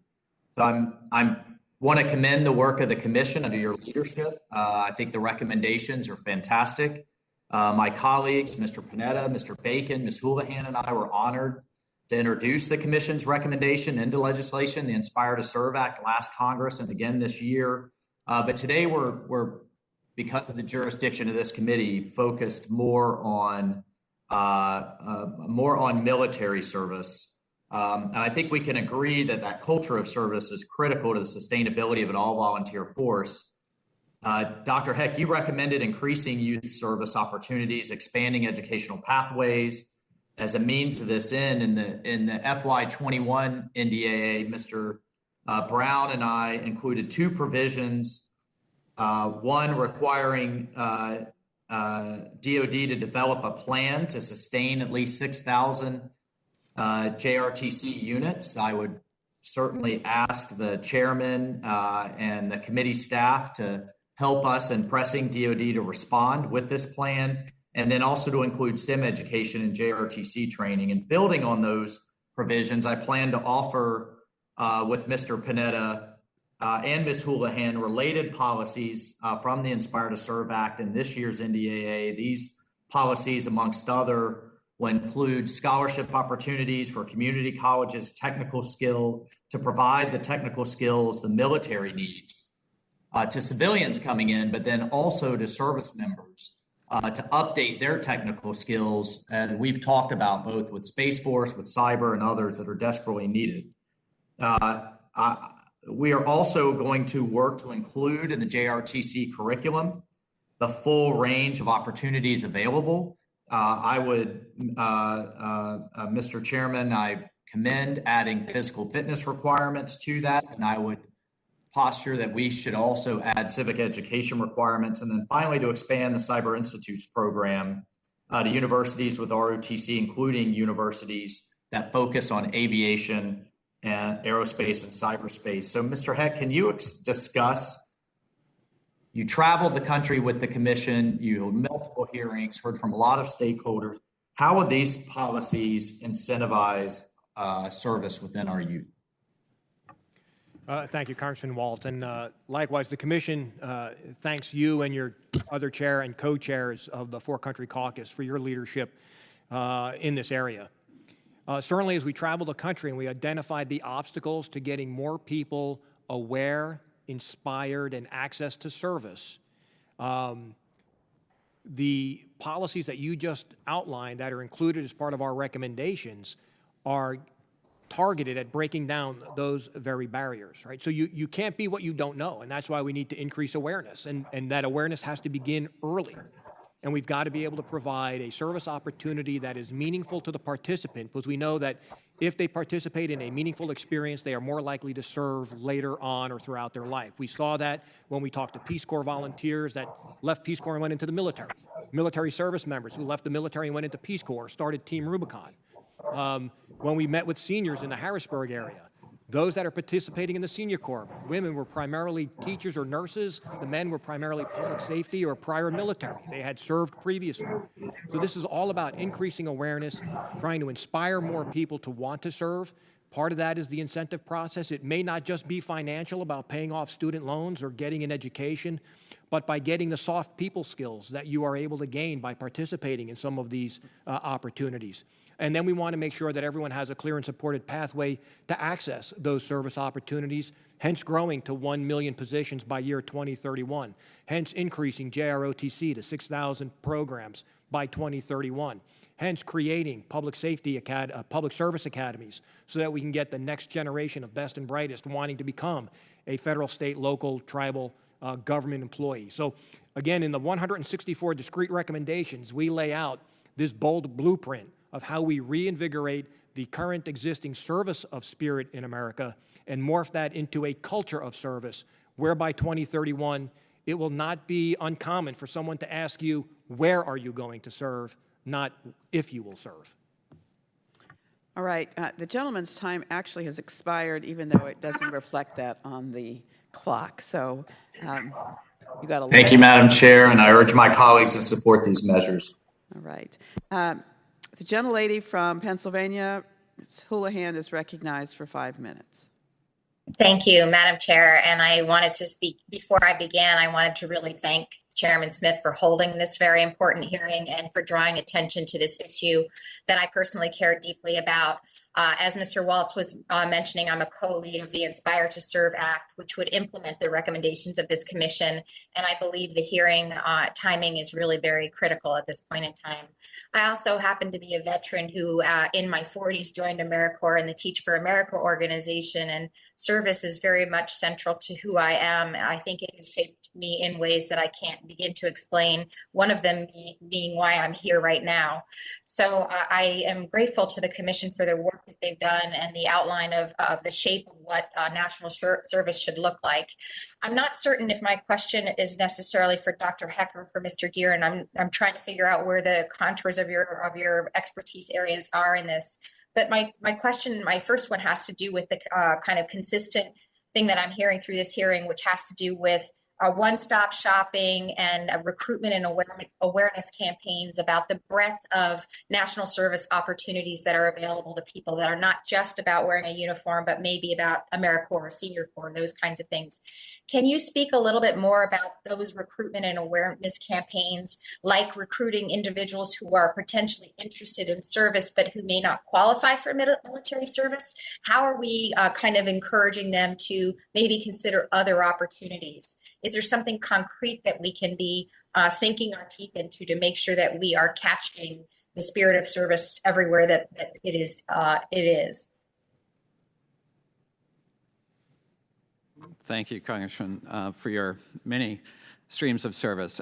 Yes, you've tapped into very much a thread that we saw throughout our travels and try to encapsulate into this report. First is to fund an awareness campaign because of the stunning lack of information and awareness that exists. Secondly, to urge the Department of Defense, the Peace Corps, AmeriCorps to collaborate on marketing and branding and recruitment efforts, and to imagine a one-stop platform where all of this information could be brought together for those to learn about different streams of service, as well as for organizations to be aware of it. So it is the theme of this collaboration, consonant with the very nature of this military, national, and public service focus of our commission. And Dr. Heck, can you also articulate a little bit about what this one-stop shop or sort of seamless, warm handoff between the organizations could look like?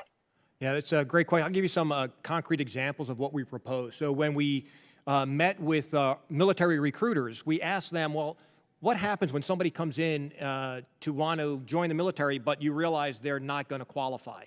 They just turn them away. We're like, well, why can't we have you hand them a brochure or a pamphlet about other service opportunities so that there's some joint recruiting? You have somebody who's willing to serve. They may not be able to serve in the military, but don't turn them away. Let's direct them towards another service opportunity. When the military sends out its flyers that are generated from selective service registration, why can't there be a one sheet in that same envelope that talks about other service opportunities? The platform that Mr. Gearin refers to is envisioned to be a website where individuals can go to explore opportunities within their communities so they know what's available to them and what's needed in their own community. Likewise, we look at the expansion of the ASVAB-CEP program that allows high school students to explore, based on their interests and skills, what types of service opportunities would be best suited for them. So all of these are outlined as recommendations within the final report.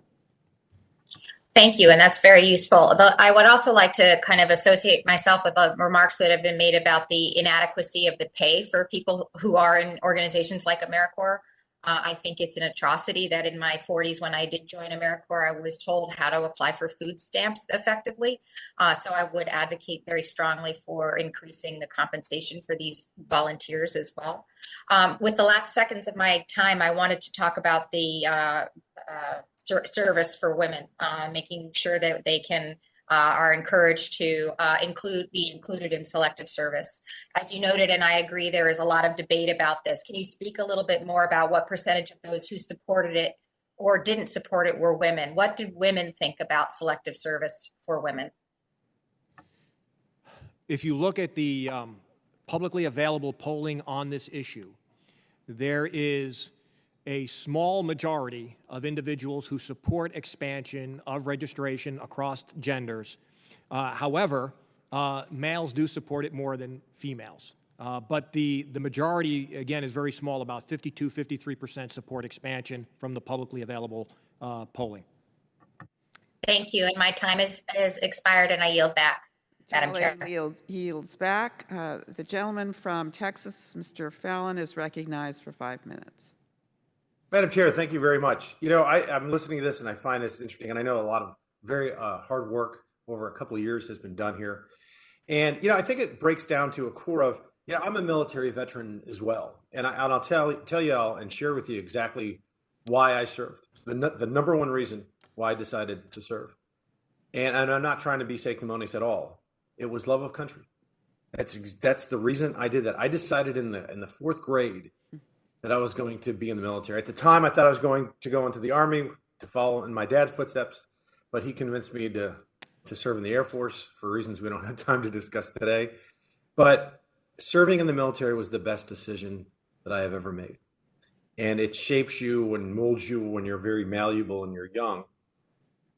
And but again, it boils down to love of country. And that's why I'm very concerned when we see from some quarters the focus on the dark parts of our history and only focusing on that with projects like the 1619 project, which is being embraced by a lot of folks, a lot of progressive folks. And I think that's really a horrible idea to do, because we're besmirching the greatness of America. And by no means am I saying that we should gloss over the dark parts of our history. We have many, unfortunately. And I think that all students should be taught comprehensive American history and taught the contributions of all Americans, because we've had great Americans from all shapes, sizes, and shades, and from all ethnic backgrounds. And diversity is incredibly important, and it's our strength. But the most important diversity is diversity of thought. We shouldn't have any monolithic thinking. But getting back to our teaching about we should be teaching the good and bad in American history. Because in context, the good overwhelms, overshadows, and dwarfs the bad. And getting back to the reason why so many serve, if you don't love your country, if you're just indifferent to your country, the odds of you serving it in any capacity diminish greatly. And if you dislike or hate your country, the odds of serving are nil. But if you love your country, I think they go up dramatically. So I wanted to ask Dr. Heck, in that vein, would you agree that we should be celebrating the great American experiment, celebrating American exceptionalism, and really fostering and encouraging patriotism in our young people? Well, so that question directly relates to our recommendation about reinvigorating civic education in the K-12 system. Because as civic education has been supplanted because of the finite number of hours in a school day by other subjects thought to be more important, we believe that the youth of today have lost touch with the very principles upon which this nation was founded. And if you don't know where you came from, you don't know where you're going to go. And so that's why, again, and we did not initiate that discussion. It was not even one of our charges. That came to us from the individuals that we spoke with. When we talked about trying to get people to serve, they're the ones that said, if you want people to serve, you got to teach them about what it is to be an American. You got to teach them about civics at an earlier age than it's being done today. Well, Doctor, and that's why I love the Hollywood sometimes does services to the country, and one of which is, these recent movies about the Tuskegee Airmen and things of that nature, to really encourage, and when you say something good like that, and we also have to be cognizant of the fact that 1 million African Americans served in World War II, and then when they came home, they were not treated as equal citizens again. I mean, we need to be talking about all that history, but again, the good overshadows the bad greatly. I had another specific question for you, Doctor. How do we incentivize service for young people to meet the stated goal of your commission of the expectation of service by 2031? Specifically, how do we go about that? So we lumped those recommendations into our aspiration bucket, right? After we made people aware of what the opportunities are, how do you get them inspired to want to participate? So we said, for some, it may be the love of country. For others, it may be the financial benefit associated with an education. For still others, it might be the opportunity to try something that's outside of their comfort zone to see whether or not it's what they want to do for the rest of their career, or to gain the soft people skills that they might not otherwise have. That'll benefit them in future careers. So we've got to look at how do you tap into what the need is of each individual and be able to provide them with a reason to want to serve, and that's what the bulk of our recommendations attempts to do.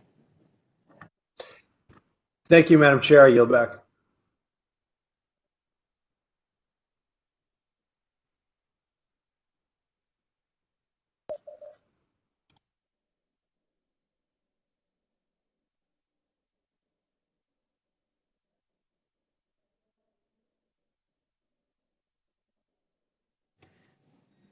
Gentlewoman from Texas, Ms. Escobar is recognized for 5 minutes.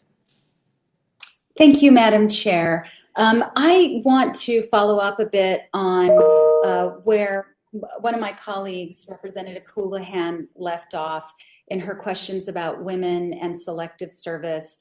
And it's interesting to me that more men favor women being having to register with the selective service. And here's what I'm interested in exploring. This is my first question. I have a second question on another topic.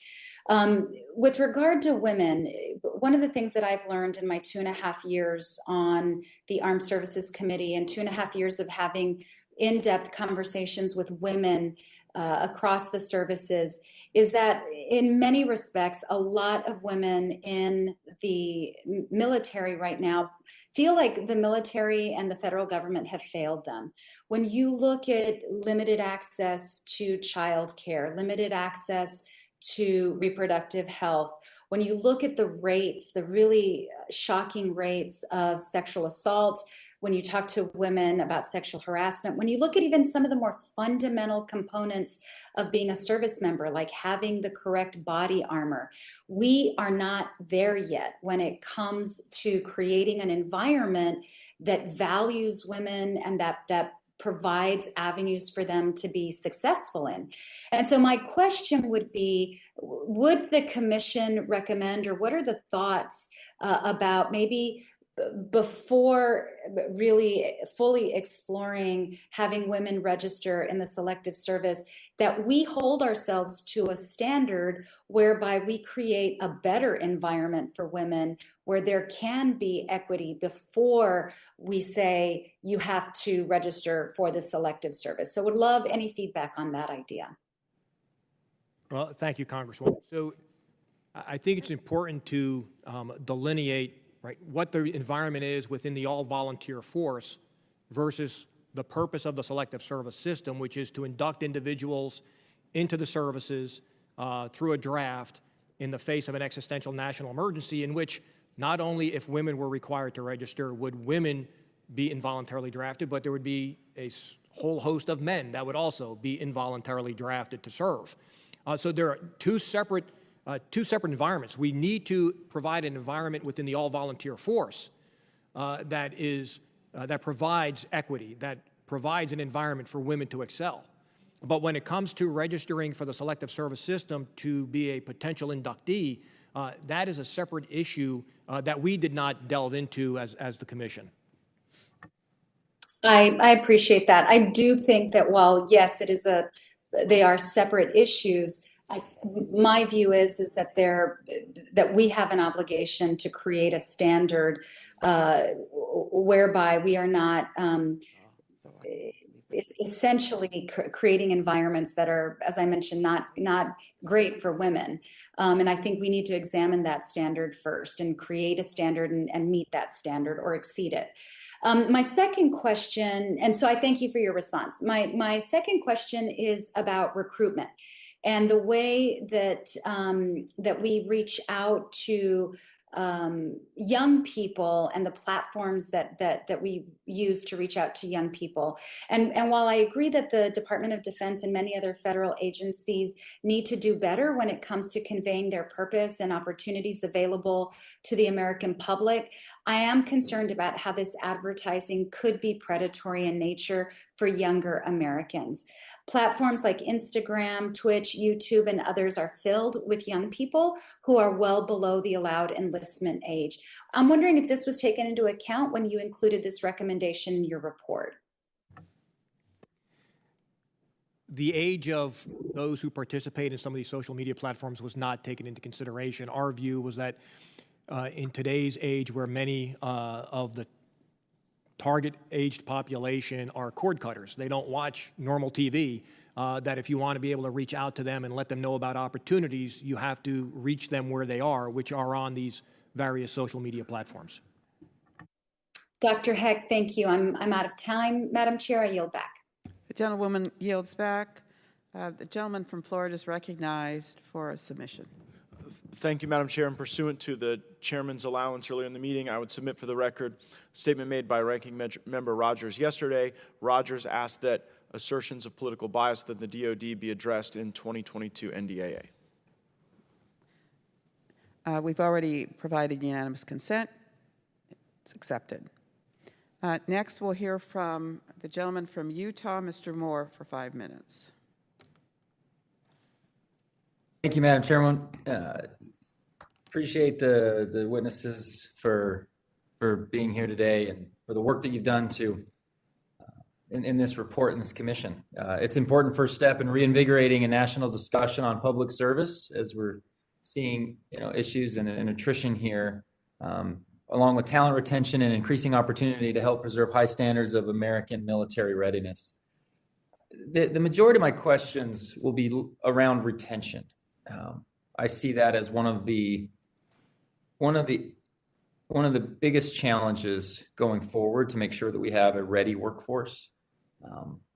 There's cost savings involved with it as well, and there's in doing so, hopefully we can improve our servicemen and women's lives and prospects as well. So I'll start with a more specific question, but just in general, I would offer to all of our experts here today just a very simple question: what are the biggest issues that we're facing, and what would one solution be on your end to address it?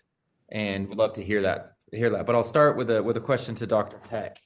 As your report mentions that reforming federal hiring as a means of addressing critical workforce shortages in public service, how can the federal government retain more veterans in the public service following their retirement? Thank you for the question. And it is a great question because currently about a third of the federal workforce will be eligible to retire in the next 5 years, and only 6% of the federal workforce is under the age of 30. So we have a potential brain drain on one end and a very constricted pipeline on the other. Many of our recommendations address specifically trying to recruit veterans that are leaving military service to continue their service in the public sector. Part of that has to do with the Veterans Recruitment Allowance, the VRA, which currently is limited to 3 years post-service. But what we have found, especially now, is that many service members want to go on and get an education and utilize their GI Bill once they leave service. And by the time they complete their education, they're no longer eligible to exercise the VRA. And so one of our recommendations is to expand that out to 10 years, to let veterans who want to get an education upon leaving and utilize their GI Bill to still have the VRA benefit when they want to come back into public service. Another is the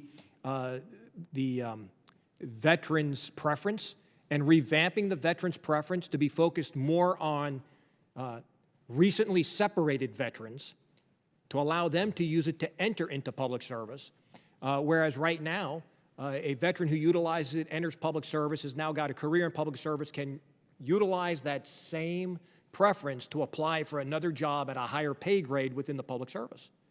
So we should refocus it on individuals that are recently separated and use that as the incentive to get them into the public service sector. With respect to flexibility, do you feel that existing hiring authorities provide adequate flexibility for agencies to select the candidates of their choosing? Do they feel like they've got a talent pool and they can go and choose who they want to work for them?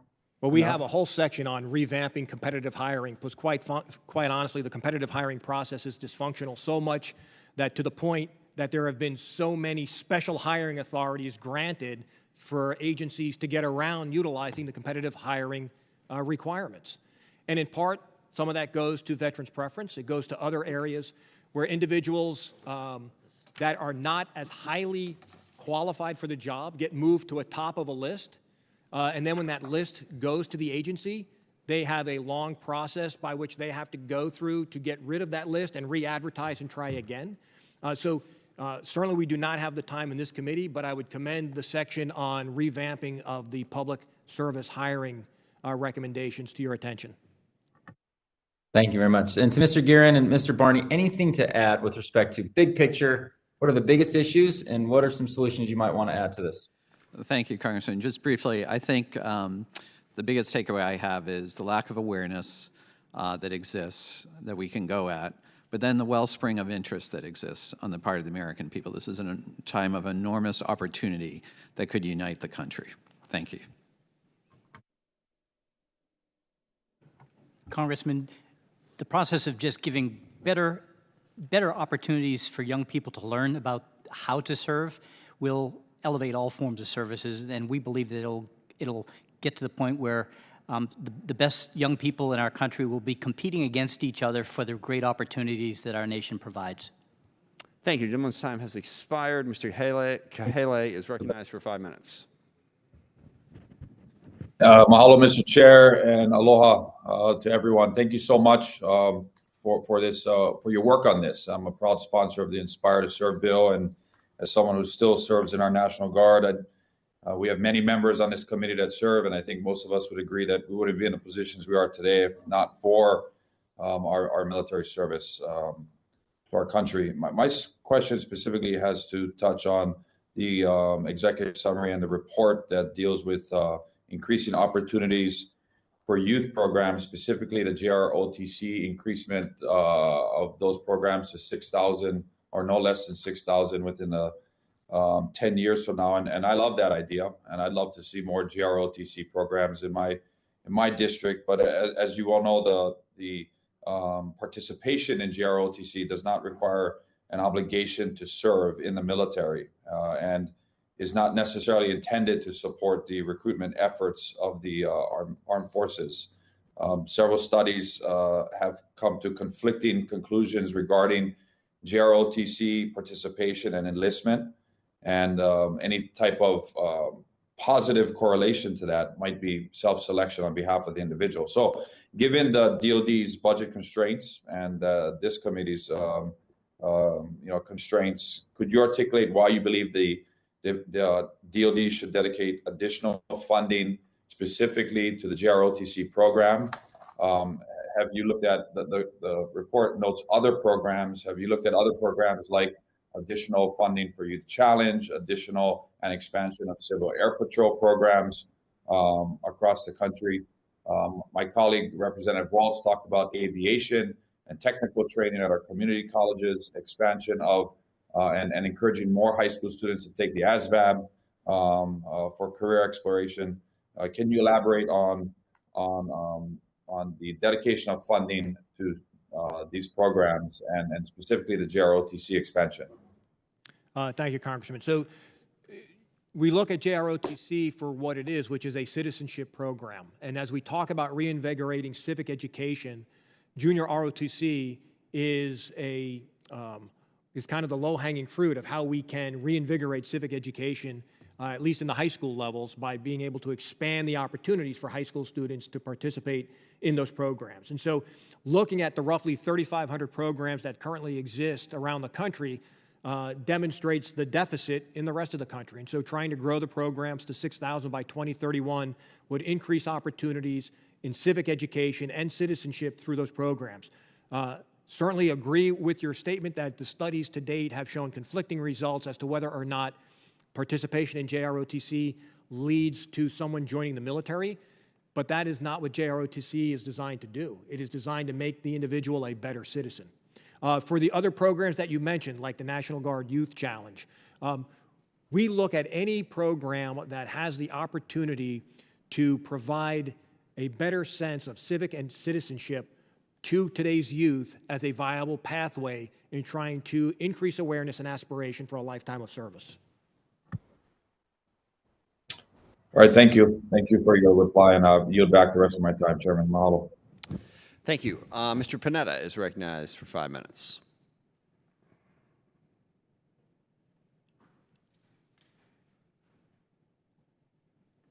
Thank you, Mr. Chairman. Sorry about that. I didn't realize I was up and going. Thank you very much. Mr. Chairman, Ranking Member Rogers, thank you for holding this very, very important hearing on what I believe, and as we're hearing from many of our members, what they believe is a critically important topic. Dr. Heck, Mr. Guerin, and Mr. Barney, thank you. Thank you very much, not only for your testimony, but all of your important work that you've done with this commission. I do believe that your commission's report, Inspired to Serve, really is a consensus project that reflects the varied backgrounds and experiences and perspectives of the 11 commissioners. That's why, obviously, after why I reviewed your report and working closely with your team, that I, along with my colleagues, Reps Bacon, Waltz, and Houlihan, introduced the Inspire to Serve Act. Last term, that had the support of many of my colleagues on this committee. The Inspire to Serve Act, as many of us know, is a bipartisan, comprehensive piece of legislation that would implement many of the recommendations that we've been discussing today. Now, of course, I reintroduced that legislation as H.R. 3000, the Inspire to Serve Act of 2021, because I do believe that the work of this commission and the passage of the legislation that we're talking about is more important now more than ever. In passing the commission's recommendations, I think Congress would advance America's core principles of service, diversity, equity, inclusion, and accessibility. And of course, the bill would support the domestic needs and, yes, the national security of our country. As COVID-19, as we saw throughout the pandemic, it was necessary and it was critical to have that capacity that the public servants provided to our nation. As we continue to recover from the pandemic, it's vitally important to prioritize policies and proposals that will unlock the full transformative potential of national service. I do believe that public servants at all levels, federal, state, and local, really turned out to be the heroes of this crisis and of this pandemic as they work tirelessly to stem the spread of the disease, treat those infected, and support our community's needs. Similarly, what we saw recently with the recent hack of the Colonial Pipeline and highlighted by the importance of our civilian cybersecurity workforce, there's an urgent need for a civilian cyber reserve. That's why, with your recommendations and further opportunities to serve, I introduced the Civilian Cybersecurity Reserve Act last month, along with my colleague Ken Calvert, and over in the Senate, they introduced their version, thanks to Senators Rosen and Blackburn. However, as the commission has learned, more must be done to create more opportunities, remove barriers, and enable diverse individuals to serve their country and communities. That's why I believe that acting on the commission's recommendations sooner rather than later with the Inspire to Serve Act will allow our government to utilize the many diverse and varied talents of individuals from across the country in smart and strategic ways to ensure national resilience and preparedness. Again, I'm grateful to the support of many of my colleagues here today in co-sponsoring the Inspire to Serve Act, and I look forward to continuing to work with both sides of the aisle as well as you to advance the recommendations of your commission. So quickly, Dr. Heck, just if you can, and this is a big softball for you, but I'm teeing it up for you. Speak to the importance of quickly implementing the recommendations of your commitments in light of our ongoing public health and cybersecurity challenges, please. Well, thank you, Congressman, but I don't think I can be any more eloquent than you just were. And again, the entire commission thanks you and your co-chairs on the Four Country Caucus for your efforts. But certainly now, as we see the divisiveness that has manifested itself across our nation, there is no more pressing, urgent time to institute a call for national service to bring this country back together. You know, we've talked about when you start a job and you go to your job training program with a bunch of other folks who got hired on at the same time, you leave calling each other colleague. But you know, when you engage in a national service program, whether it's AmeriCorps, whether it's the Conservation Corps, whether it's the military, and you go to those training programs, when you leave, you call each other brother and sister. And that's what the Inspire to Serve Act is all about. Thank you. I appreciate that. And obviously, I'd love to give Mr. Guerin and Mr. Barney an opportunity to answer within 15 seconds. Right. I was going to say that opportunity is 12 seconds now, so go ahead. Yeah, I would just double click what our chair just said. It was well stated. And again, Congressman, thank you for your leadership. And thank you, Congressman, bet. for your important words in support of those public servants who we're really at the forefront of addressing the national crisis with this COVID virus. And the gentleman's time has they're expired. very important. I apologize. Thank you. Mr. Morelli is recognized. Thank you, Mr. Chairman, for this very important hearing, and to the ranking member. I want to thank Dr. Heck, Mr. Barney, and although some refer to him as Mr. Guerin, I refer to him as Mr. President. A point of personal privilege, he was the president of Hobart and William Smith Colleges in my region, and it's always great to see the former president here. So thank you for all of your service to our country on this really important issue. I wanted to touch briefly on something that I've encountered back home in just my last few years in terms of recommending men and women for the service academies. And I think Mr. Barney may have started to touch on this, but one of the concerns that I've had, my observation, is we have not been able to attract much diversity in terms of young people who are interested in attending the various military academies. And so I've struggled with this. I wonder, although it wasn't talked about at great length in the commission as far as I saw, but I'm sure in the course of your deliberations and conversations, you've given some thought to this. And I wondered if you could just expand beyond the recommendations on ways that we might reach and inspire sort of non-traditional candidates, particularly communities of color, to apply for service in the service academies. Well, thank you, Congressman, for that important question, because improving and increasing the access for people from all communities in our nation into these military service academies will be to the ultimate benefit of the nation and to the armed services that defend it. What we have seen is that there is a great need for awareness of the fact that there are these fabulous national treasures, our military service academies, that are available for young Americans to go to. We've learned as we traveled that many people are unaware that there is actually a military college that they can attend, and that they can develop a pipeline to a career that is fulfilling and rewarding, whether that is a career in the military or a career that takes them into other forms of service or into the private sector. So you're absolutely correct, sir. There is a great need to increase the awareness of this wonderful opportunity, and that is part of the process of building up and increasing knowledge of service for all Americans. I wonder if Dr. Heck or Mr. Guerin had any additional thoughts. Thank you, Congressman. It's very nice to see you again. I guess my only other reflection, in addition to Steve's, is this great interplay in our recommendations. While it can get rather stovepiped into military, national, and public service, I would commend the holistic opportunity that's before you. Because I think as we raise all awareness of military, national, and public service, it will rebound to the benefit of many communities across the streams of service that exist. I wonder if, just as a follow-up, are there things that you think the Congress specifically can do to support initiatives to achieve more diversity improvement for all the different sectors? Obviously, I mentioned my particular concern about the academies, one of which is here at home in New York, West Point, U.S. Military Academy. Anything that Congress should be doing or thinking about that we can add to help increase those opportunities for diverse candidates? Yes, I think it's the awareness campaign that's been referenced. I think it's the living allowances that has been referenced. I think it's enhancing the Siegel AmeriCorps Education Award. Threaded through all of our recommendations is this very point, Congressman, of broadening access, removing barriers, and broadening the opportunities that exist for all Americans. Thank you. Well, I'm very grateful for your service, to all of you for your participation. This is a very, very important topic, and it's something I hope we continue to get some positive movement on. So with that, I yield back, Mr. Chair. Thank you. We are a little bit past the time that the hearing was supposed to go to. We have one more speaker who just showed up. I have to go.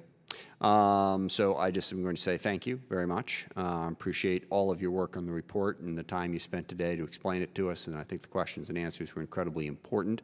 Before I go, I'll give Mr. Rogers a chance if he has any summary. He's good. So we will introduce our newest member of the committee, Mr. Horsford from Nevada, just recently appointed. I believe this is the first official hearing. We'll have a hearing where we formally introduce him to the committee. But Mr. Horsford is A, recognized for 5 minutes, and B, you will have the honor of calling the hearing to a close when you are finished. So thank you very much, and again, thank you for presenting the testimony today. Mr. Horsford is recognized. Thank you very much, Mr. Chairman. First, I want to acknowledge you and the ranking member for welcoming on to the House Armed Services Committee. It's an honor to join, and also to have my good friend and former colleague, Dr. Heck, who I actually served in the Nevada State Senate with and in Congress with. So it's good to have you back for what is my first hearing here on HASC. And I know your service to our country, to this committee, and to this work is really valued. So thank you. I also want to thank all of our panelists for the work that you've done around this commission. And I really wanted to just hone in on a couple of areas that the commission identified for your recommendations. As someone, my background out of Congress was in workforce development and training, so I'm always interested in how we are preparing the next generation with the skills development and workforce training that they need. And I was excited to see your recommendations to improve coordination and management for critically skilled personnel, strengthening educational pathways for individuals to acquire high-need skills, and better personnel management to help retain the personnel that we recruit. One of the recommendations in the report is to establish and appropriate funding for a council on military, national, and public service to coordinate, as you indicated, the whole of government effort to recruit and retain individuals with critical skills and to cultivate pathways for Americans to develop these skills. So I'd like to ask, can you elaborate on this idea and what an undertaking like this would look like? Dr. Heck? Well, thank you, Congressman, and it's good to be with you again. Certainly one of the areas that we identified that was most lacking was a specific emphasis and overarching kind of oversight of all forms of service at the highest levels of the federal government. Now, varying administrations have put in place programs or offices that come and go based on the administration. But we believe that there should be a Council on Military, National, and Public Service that is something with longevity and sustainability, that has responsibility for the integration across all service lines to make sure that we are addressing the national security and the critical skill needs of the nation. We truly believe that that individual should have cabinet rank, ideally, so that there is a seat at the table, and that there is somebody who's charged with bringing in disparate pieces from the various other cabinet-level organizations, whether it be education or labor or defense, to make sure that there is one key location, one key office with an individual who is at the table that is helping to shape the future of service in America.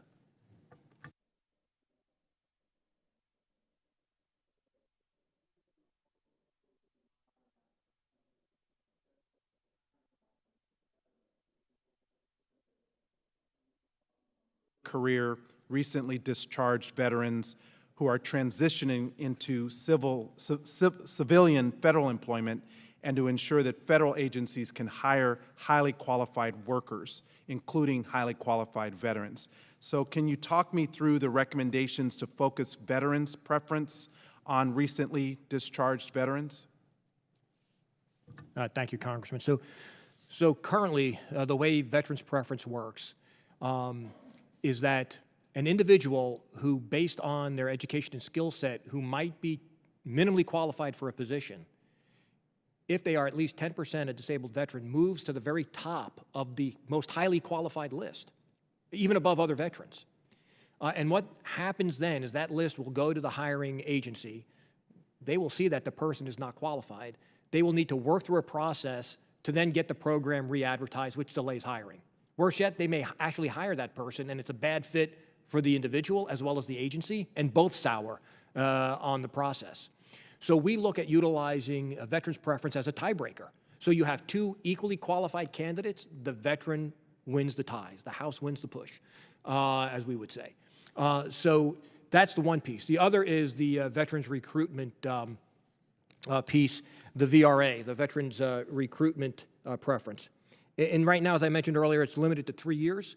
But most veterans, when they leave service, may want to go out and use their GI Bill, get an education, and by the time they get their degree, they're no longer eligible to utilize that preference. So we want to expand that out to 10 years.